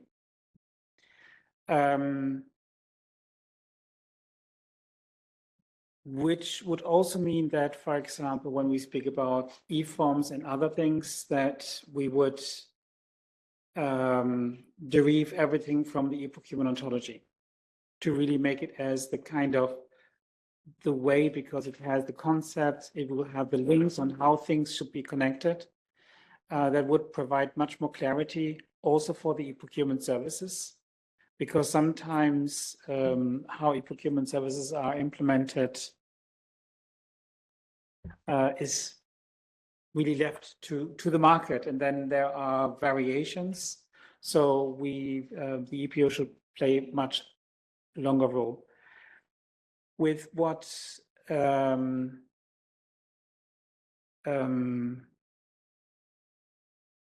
was said about the sectorial files, it would be good if we can train also the other DGs to have maybe their own ontologies, to work with this, to maintain it, to take ownership. Because something that I find out more than once is that we have a sectorial file, they speak with their own groups. The group says, yes, that is a great idea. We want to have more data. And then when we speak with them, we need to know what kind of data points they actually need. And then very often they start to, fish around to say what could be potentially useful. And then we have a lot of discussions. So I think it is important, and this is a nice spillover effect of procurement compared to other domains. We are very much data-driven. The discussions that we had today are how I can see how have eForms, and that I think is the biggest impact that eForms actually made. It's not just bringing much more complexity, but actually through eForms, we see that the member states on all levels have started to think about data and are much more interested in data. So I hope that with our community, we are able to have a spillover effect to other domains, transportation, energy, sustainability, that they say, we also need to think in terms of data. What are the data points that we require to actually fulfill our needs? And to discuss this also with their community. And the good thing about ontologies, which is very different from normal ways of working, we can connect ontologies. We can link the data because it is part of the data. So we don't need to have everything in the eProcurement ontology. Okay. The next one, we already answered it, was no. It's already answered from the technical point of view. You can, as you saw with Belgium in the 3, but it's not included in the model. Maybe I can give you a reason why it was excluded from version. It was actually from version 2. The problem with the ESPD regulation, as it is, is, and this is, I think, the biggest error and the biggest problem of the ESPD regulation. You need to have 2 documents. You need to have the ESPD that the buyer will give to the supplier to fill in information. And then you need to have a completely separate document which defines the requirements. So the requirements for exclusion grounds and especially selection criteria are defined in a separate document. And that was the reason why immediately after we had our first version, some countries said, it is not sufficient for us. We actually would like to define the information directly in the ESPD. So as of version 2, we have added the possibility for buyers to provide the requirements directly in the ESPD. And then we said, if they can now define the requirements, if they are using, as of version 2, the ESPD, and they really want to make it easier for the suppliers to fill in the information in the ESPD, there's no point for this alpha criterion. They can still use version 1 if they say, we want to have the old way of the ESPD. So that was the reason why we actually excluded the alpha criterion. Will there be an updated official port? Is this for me? That's not for, it's for you. I think it's about ESPD. Having an ESPD service. I can give a quick. Okay. Unless. They will see ESPD. Christopher, I think this refers to the ESPD service that was there Okay. a while ago. Currently, there is just 2 cents. There is a demo ESPD that works with version 4, if I remember correctly. Is that not correct? It doesn't function completely. It's just you can see how the ESPD functions, yes, but you cannot export an XML with a So the general answer about this is that, okay, there's been an effort that has been done in that direction. However, like I said earlier, the priority now is to go to ESPD 5 and try to adapt as much of the benefits and experience we have from eForms. And after we have that, having a reference implementation, that's how I would call it, it will be important, not only for you that are asking about it, but also for us to prove the concepts that we are creating. So it is very likely that it will be created, but currently there is no announcement in that direction that I can make before we arrive to an ESPD 5. So after that, yes, it's a matter of intention and it's a matter of need. We recognize that, but I don't have something to announce already. There is currently a business wallet pilot going on, or a call for an extension for the large-scale pilot from DG Connect.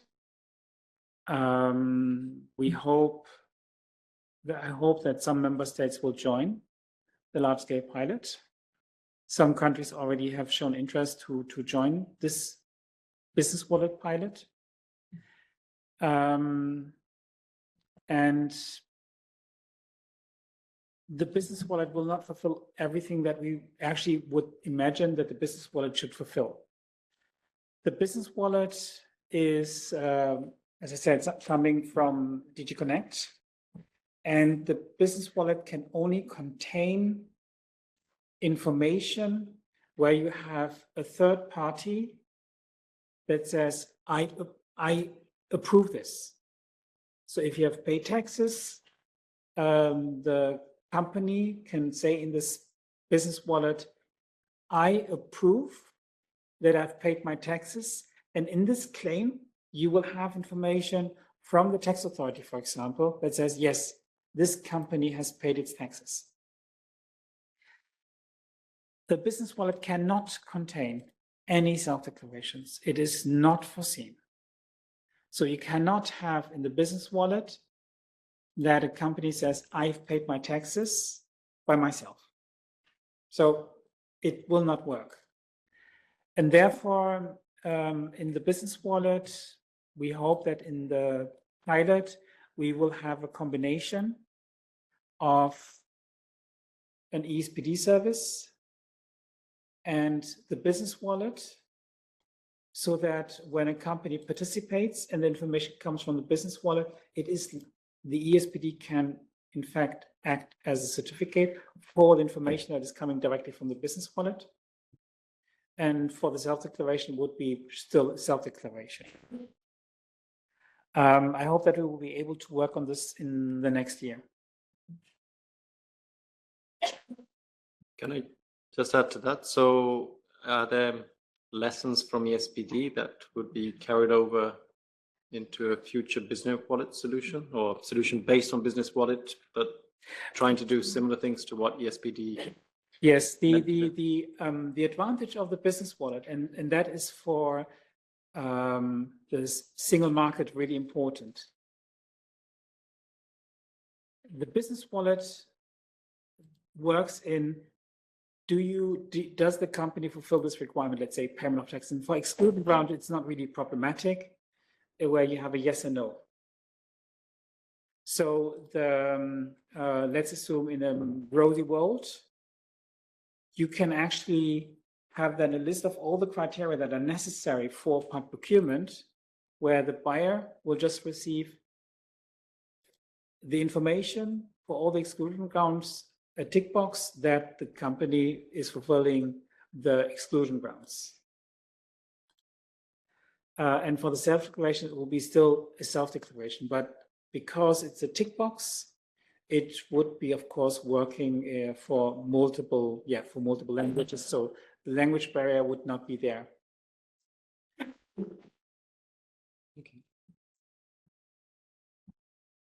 So the last one I'll read out and I'll give. Shall I read it out and you answer? Okay, No. you read it out. So assuming that the eProcurement ontology evolves and there's a new version on it, we would like to know whether there's an impact on PPDS or the TED Open Data Service, because you're already using one of those open data services, user-reuser. How will it affect them? So will it affect them? And if yes, how? There's different scenarios as to how and what would happen. I can give you a clear example of what's happened at the moment. So up until now, we had the version 4 of the ontology, and we'd mapped all the notices to version 4 of the ontology. And that is what you find in the open data service. However, when we did this mapping to version 4, there had not been the, was it the third amendment, the last one? Am I in the right number of amendments? All right, when the second amendment was done, we had not foreseen everything in version 4 of the ontology. So what we have done now, we've published version 5, which covers everything in the last amendment. So up until SDK 12, everything that is published has a mapping. Anything that is mapped to version 13, because you have this last amendment in, everything will get mapped except from the additions that came from the third amendment. So this is why we've done version 5. So certain things you will not be able to search for. Once this is done, we have to find a way of adding triples to what we already have so that you will be able to see these things. So basically, as the ontology is more or less stable, as the eForms are more or less stable, when eForms change, we just add another thing. So we then have to adapt them to the ontology. We're working more closely together, so the adaptation should be done at a better timing together. One caveat. Sorry, I thought you finished. No. I thought you finished. Go on. No, so one caveat to say is, if the directives create a lot of changements, then we may have to change the mappings quite a bit if we have to change the ontology a lot. But basically, the ontology can map from version 1.3, version 1.12 at the moment perfectly. We can also map to 1.13, but there is some things that were given in the last amendment that are not. Okay, so if I may now a little bit try to simplify this. So I'm complicated. No, I want. No, I want to make a kind of a rule of thumb, because some things. I mean, all the things you said are important, but are not important outside our closed circle. So, for example, the mappings do not really affect the people that query. No. So there are indeed two things that can change, like you said. One is the e-forms, and it can involve, and the other thing is the ontology. Now, the ontology hides all the changes in e-forms. So for us, they're important, but outside the publications office, it makes them unimportant. So indeed, the question focuses on the right point, which is, what if the ontology changes? Now, when the ontology changes, we will, let's say, I'll try to use a simple term, update the triple store to contain information compliant to the new version of the ontology. What does that mean, however? The ontology mostly covers already the public procurement domain, and we're not going to see any drastic changes. So if we imagine that there is even some drastic change, what is the kind of impact that you might expect of having there? The kind of impact that you might expect of having is that some query, among the many different queries that you regularly use, some query might not work as you expected it. Of course, the counter, the thing that counterbalances this negative impact, if you ever bump on one, is that there are some other queries now that produce better results because, in theory, we upgraded things. So the type of impact, therefore, you might have is that, yes, some query might stop working, but there will be some way to change those queries so that they work again. In general, we don't expect that you will have any significant impacts from this whenever we change the ontology, right, Natalie? Yeah, because I'm saying it's stable, so it should, in general, just be additions. Yes. So the queries, the changes in the queries will not be to your previous queries. It will be that you will have new queries that you can make, so you can make new ones. With the caveat, if everything changes with the new directive, I mean, I can't control that. Yes, and the other thing is, what I want to add here is, okay, currently the thing is fresh. As we use it, as you use it, we might discover significant improvements that we would like to do. But as time progresses, there is not going to be significant changes on the side of the ontology. So in general, I don't see a high risk. And fairly soon, if not already, Natalie, you can correct me if I'm wrong here, but fairly soon, also we will be able to restrict ourselves from making significant changes without, for example, changing the major version of the ontology. So there are some rules under which we version these things. I'm not 100% sure where we are with this. I know that our rules are already there and are strict, but I'm not sure if, for example, we're going to change the major version of the ontology regardless of its backwards compatibility with certain types of queries. So this is a little bit of complicated question. I'm not going to go in there now. General points, not much impact, just some queries. There will always be a way to get out of the problem. Because in general, applications will not be written in SparkQL, just some queries are going to be written in SparkQL, and that's the only thing that might be affected. I hope this covers me. Follow-up question. Just to follow up, because you were saying it's up to date essentially with the second amendment, but then that the sectoral files should do their own ontology. So do you have IPI, FSR, EED in the ontology now? So we do. Existing. I don't like it. Well, Okay. yeah, there's a I'm lot of saying things. it should be done over there and we should link to it. Okay. But yeah, okay, thank you.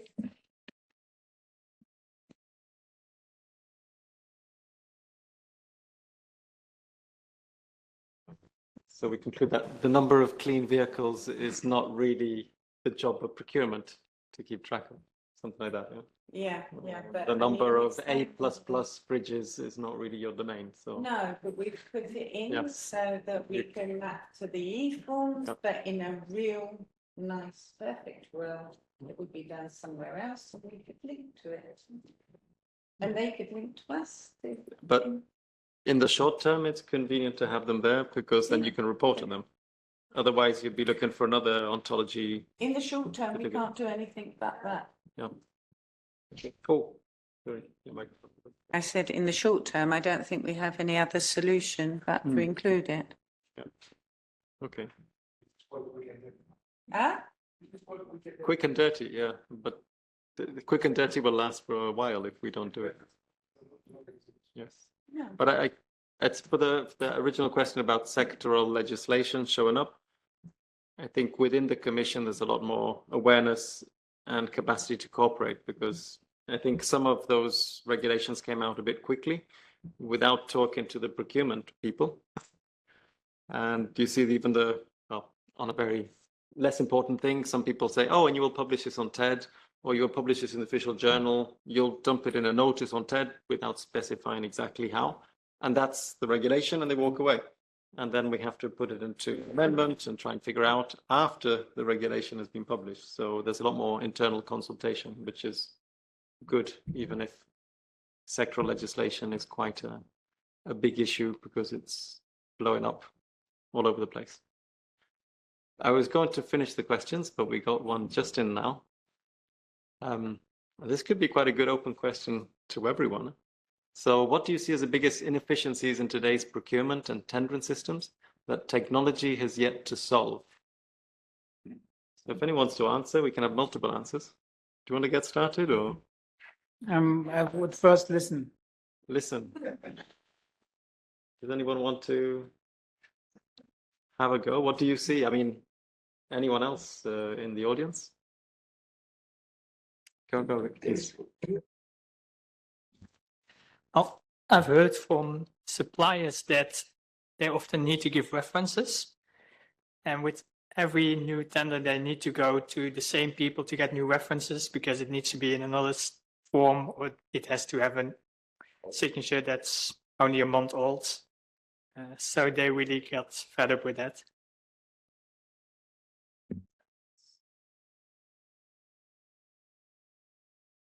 Yeah, so that once only would be better, so that your evidence comes together. I'm not sure, to be honest, if this will not make much sense to you, but maybe it will. So I'm not sure if the biggest inefficiencies can be solved by technology. Because me, that I'm not in public procurement as much as I have a place in this room, I don't feel myself as a person in public procurement. What I see is that there is way too much focus on the regulatory domain. I think that what we're doing, the value of what we're doing, does not need to go so deep in all these details that we're covering, and that we're focusing too much on the perspective of the regulation and too little on the perspective of actual what is actually happening in the market. And for me, the way that I see the whole operation, there is a big market. On the one side is the public buyers, and on the other side is the entire single market that supplies them, the suppliers. And we're trying to get information about this market in order to provide it to other people which are working with this market. So there's like a meta market that we have. Okay, so the eSenders, for example, are trying to serve one side of that big public procurement market, and the reusers, what we call reusers, they are also trying to serve the other side of their market, plus, policy understanding what is happening. So for me, the biggest inefficiency that I see is that there is a too big regulatory complexity, but as if that was not enough, we are focusing too much on it. So I'm not sure that this can be solved by technology, or whatever that means.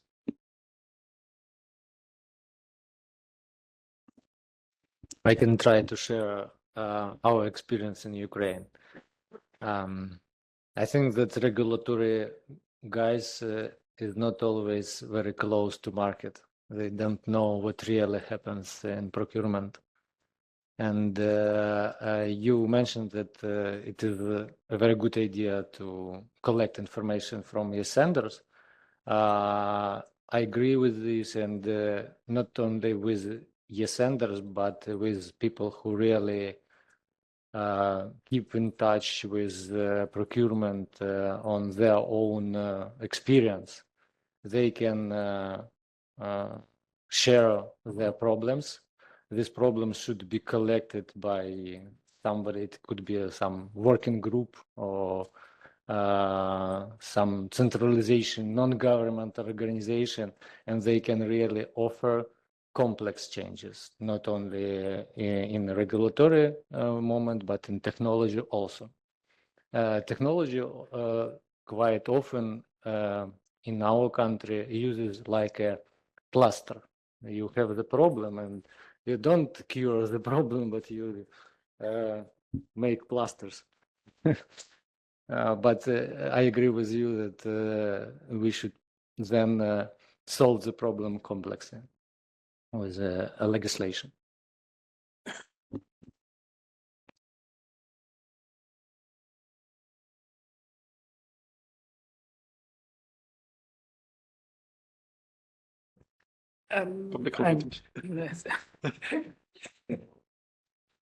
I think what is important is to come with the next revision to a kind of a strong core, a core where we can say this is hardly to change because all the e-procurement systems, they relate to the systems that were designed in 2014.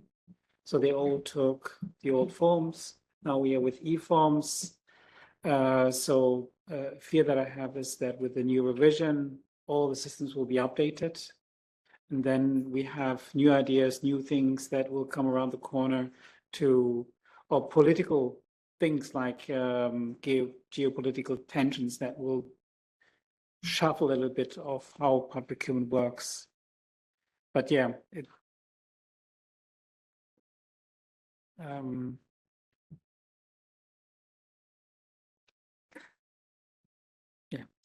will be interesting. I think what we need to do is we need to sit down and see what is the core, what is really the basics, the essence, and then take it from there and say the core is always the same. Build on some strong principles and build up from there. And then technology can follow, but doesn't have to solve problems that it didn't create as well. And also that it should be in a more agile way. Legislation should not be designed. That is the advantage of actually e-forms, where it was when Joachim said there will be an update of the e-forms and regulation. I think that was an incredibly smart way to say things will change and it should be part of the legislation. So the directive is stable, but the implementation regulation can evolve. So you can, yes, but the principles have to be compatible. Principles should be in the directive, and then of course the implementing regulations should be complying to the directive or whatever. Yeah, exactly. That would make it easy. And then technology can adapt as it goes along. Okay. So thanks for the multiple answers. We've got two more in the meantime, just so we can't go yet. This is in the scope of the business wallet. Who will be able to access legal person data and under what conditions? What about national law, public interest exceptions? We could make disclosure of data mandatory. We're not there yet, I think, but it's good questions anyway. One of the advantage that the business wallet has compared to, if you compare to a system like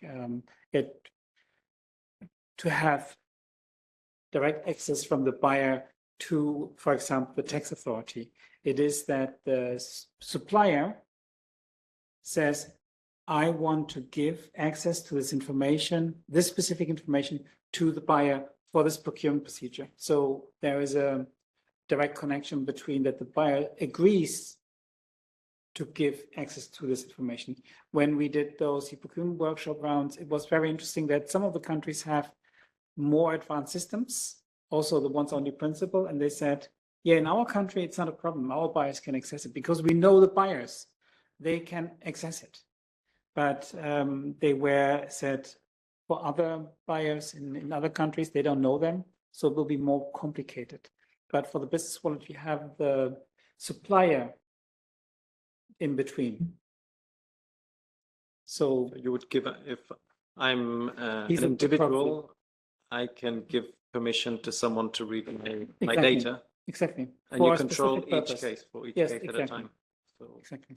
so the business wallet would allow that thing instead of just sending you a PDF with my personal life. Yeah. We You give you would access. say this specific information. It's also data minimization, and you might not even have the actual evidence. It's really just a confirmation. Yes, the company has paid its taxes. Full stop. So tell me if it's paid the taxes. I don't know what is involved, but once I've got your reply that you have paid taxes, that's all I need to know. But that was very interesting what Michael It's said subcontracted. for the 3,000 euro level for the tax. In Lithuania, I think it's 50 euro. In other countries, it will be 0. In other countries, you can actually you might be more flexible with this. But then you, yeah, you could also include this in the business wallet. But I think that is a very interesting aspect.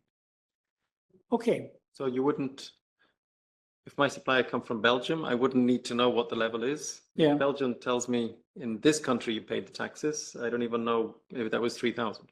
I don't, yeah.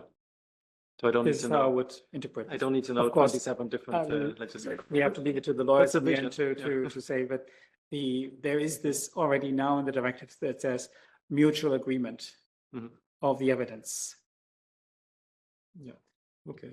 So it's something that will need to be taken into account, but it might be possible. Okay, thank you.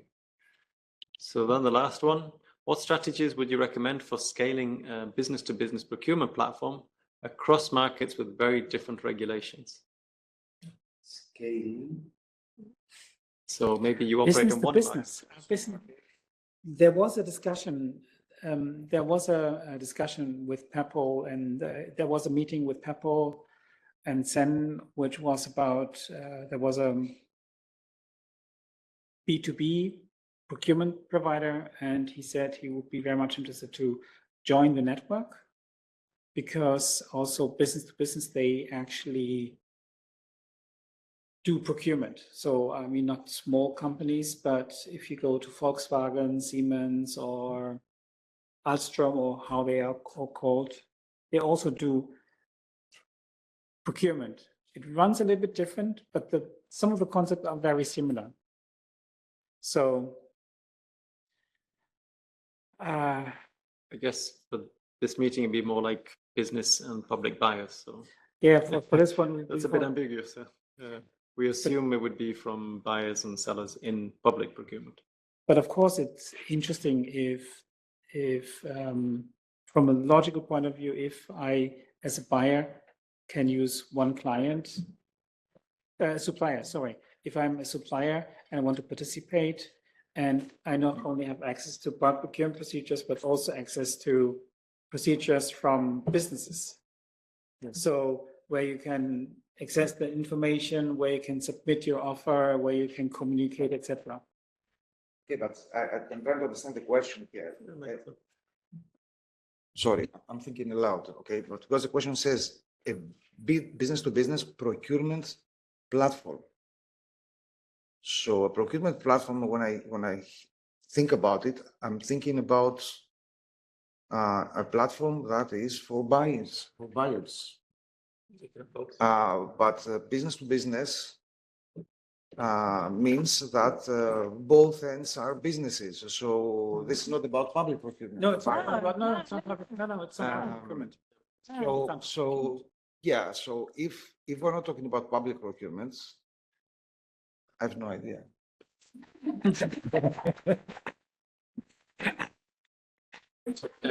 If it was purely public procurement, Yes. and maybe you're working in one market and you want to move into another market, how do you get there? So, Well, the rules there are totally different. Because if it is not public procurement, what we're you in do? public procurement. So that's otherwise. Yeah, we but don't, if the question is not about public procurement, the rules are totally different. So you make the thing, you model it, you suggest it, you market it, you go out there, and you make it so that I mean, it's competition. That doesn't have to do with. I don't understand how to understand. Don't spend time answering a question that was out of scope. But we have here. Alexander. I can guess what is the meaning of this question. Imagine SAP. They have the module of procurement. A lot of contract authorities in our country use SAP as a platform, and they make procurement through this platform. So in this case, B2B, it could be procurement, public procurement. And they are eager to integrate their processes through this platform with our, for instance, central database to publish, for instance, information in contact points where we need information from them, but using, in this case, SAP as their platform for internal processes.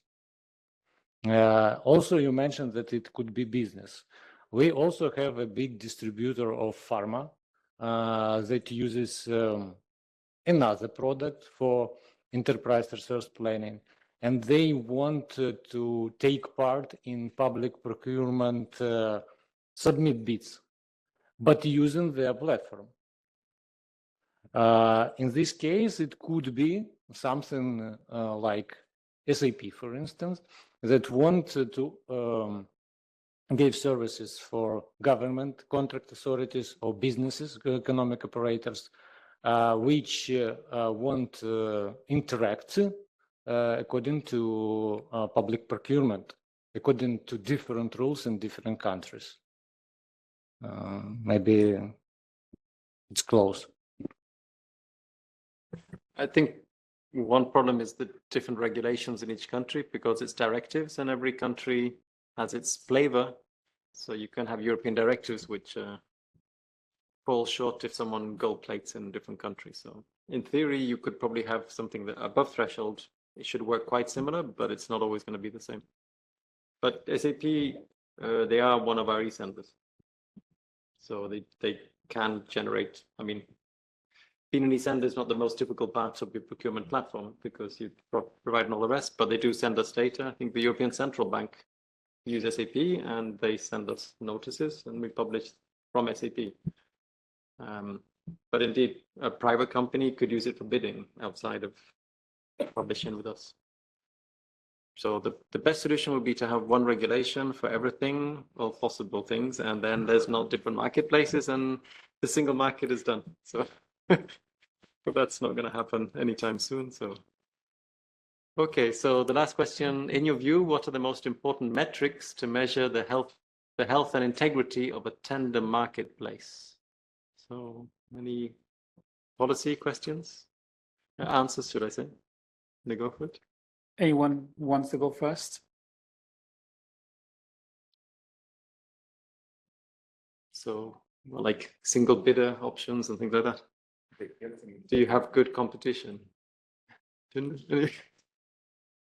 See yesterday's presentation. But yeah, if there are any other metrics. No microphone? No. You can move up. Come to the panel, yes. Thank you. So thank you very much. I'm so happy that I'm here. So I don't think this is a single bidder at all, but one of the most important metric is that to know the economic operators and contracting authorities and to be able to identify them. And then we will be able to know their activities. And I think it would be very interesting to specify if they have different types of problems and if they initiate different types of procedures, then we would be able to connect those procedures to certain contracting authorities and certain economic operators. So we need a little bit of a more identification capability of the market players. So for me, that would be more important. Thank you.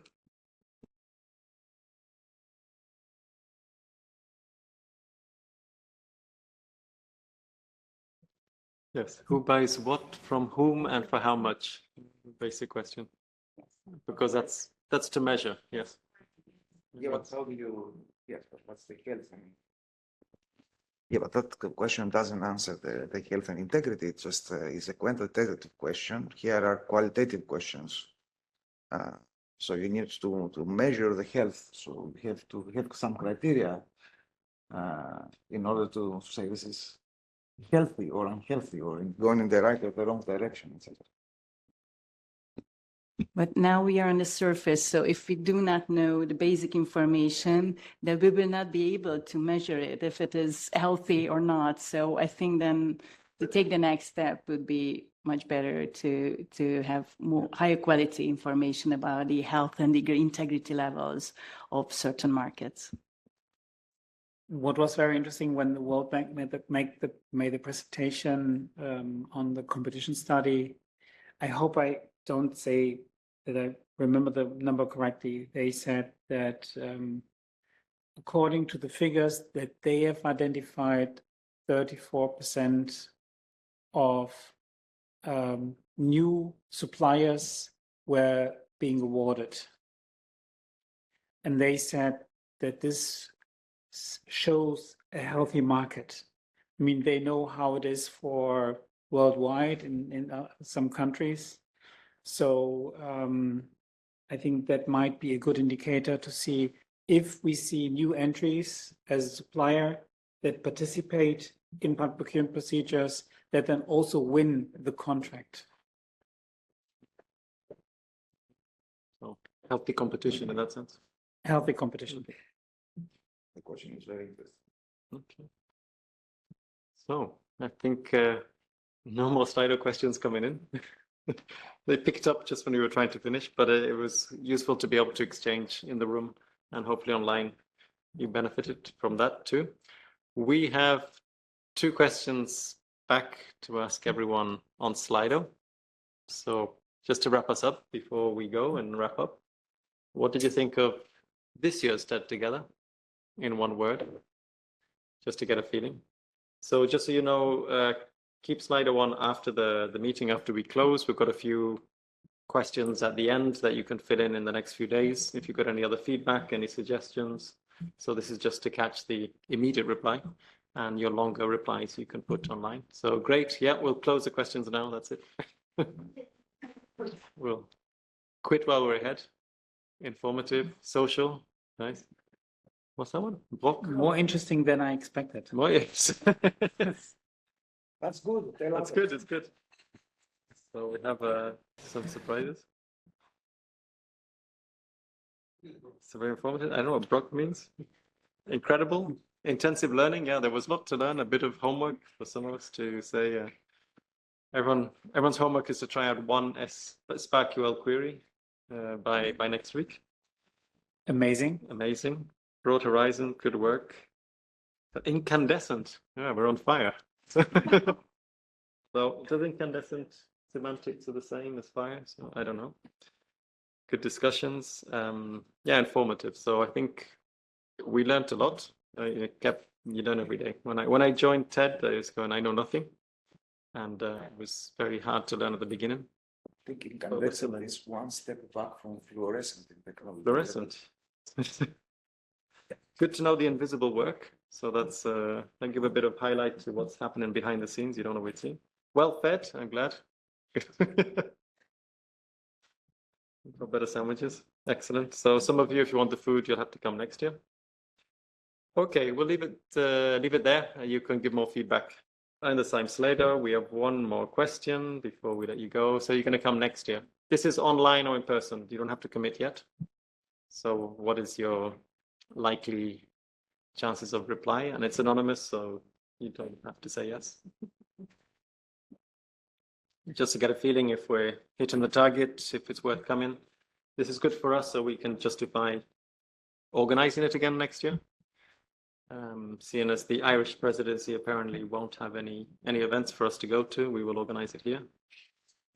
So you will organize it for the We will Irish organize it presidency. for the Irish presidency. Yes. So, That's good. yes. On behalf of, they're not listening. Yeah.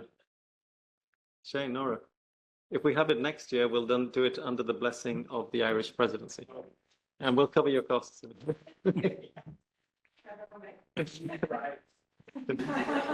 You can bring us some whiskey and that's enough. So yes, that's great. So thank you very much for your support. Okay, that's the end of the question. Slido stays online. So it's time for thank yous and conclusions. So normally, as you know, my head of unit, Luca Martinelli, who was here last year, normally he would have been here all the time, but unfortunately he can't be here for sad personal reasons. And he put a lot of effort organizing it, and he's been around all these weeks. So it would have been nice for him to give these words, but instead you get me again. So first of all, I'd like to thank all the presenters present online, Ivo, and those who have already left or stuck around. So really appreciate the time they take to be here, to share wisdom and experience, because we don't always hear from so many people. It was great to have a combination of backgrounds of subjects.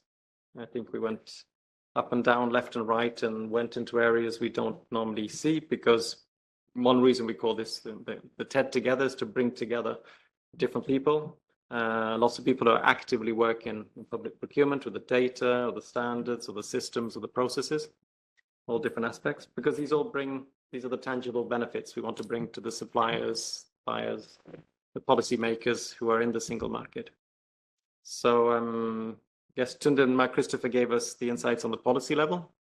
So some of the bigger pictures, what's happening out there. Rolf and Jan from back, they showed us some challenges of collecting and providing the data to TED. Alexander showed us what's behind Ukraine's future role as an eSender. So we'll be very pleased that you join us actively next year. We'll give you a bit more time, but you've already done incredible stuff, so we have no doubts. Yanis and I talked about how the publications office provide things to drive, so eForms can drive the services and the components. Michaela showed us how ESPD can actually bring practical benefits. So some of the promise of ESPD is finally coming, and we hope maybe next year you can just give us an update of how it's going. We'll get some more data. Carmelo brought us up to date with what's available on the TED website. So we're all working behind the scene. In the end, the official journal is out there. How are people finding it? Colleagues from the European Investment Bank, Anton, Dominique, and Alvaro, showed a concrete case of using TED data to combat fraud. So there's lots of reuses, but that's one of them. And I think more generally, Andrea, Victorio, Ivo, they show that the present and future of data it's linked, it's open, it's interoperable, and it builds on solid concepts like the ontology. So that brings it all together. I think that's been all our presenters. So I'd like to thank everyone who has made it to Luxembourg physically these last 2 days. So it's always great to meet in person, and I hope you also made connections that don't happen every day, because online you don't just go and chat with everyone online. With our coffee breaks, lunch breaks, Christmas packets and beyond. And the online participants, we're very glad you're there as well. And we like getting difficult questions, because that helps us move forward and keeps us on our toes, keeps us thinking. And here at the Publications Office, had a great team to organize it, to make it possible. It made it easy for we could all show up, including me. I just show up and do the talking, but behind it, Cindy and Jenny at the back, and Daniela and Yuli here at the front, Corinne and Panos, who you met at reception that you're in, and also their colleagues in the stakeholders unit, Desi, Marina, Dominica, Glenn and Cecilia, who you haven't met, but they're in our communication unit. They also made it possible behind the scenes. And then our hierarchy, head of unit Luca Martinelli, our director Frank Noel, who was here, Director General Hilde Haldeman, because they all support us with this engagement activity. So that helps, and we'll tell them we have to keep doing this sort of stuff. Yeah, so the world is pretty uncertain. Personally, I think if we need trust in our public services to protect democracies and free and fair societies. And for me, it's very encouraging and inspiring to see how everyone is dedicated to that cause. It's a real pleasure working with you all on different levels. So we look forward to working with you still, but because there's some big changes coming up. And we'll all have to get it all together in the next few years. So we intend to organize this next year, another get together of TED Together. So keep in touch. The presentations will be online on Monday. We'll put them there. So there are lots of different contact points in there for what you need to know. If you're a developer, just go to the developer portal of TED. So developer.ted.europa.eu, create your profiles, and then we can keep in touch with eSenders or developers. Or you can join some of the working groups, ESPD or Ontology. Their GitLabs, GitHubs discussions, you can also take place. So but go to the presentations on Monday, you can see all the links you need. And that's it. So until we meet again, have a peaceful end of year and a happy and healthy 2026.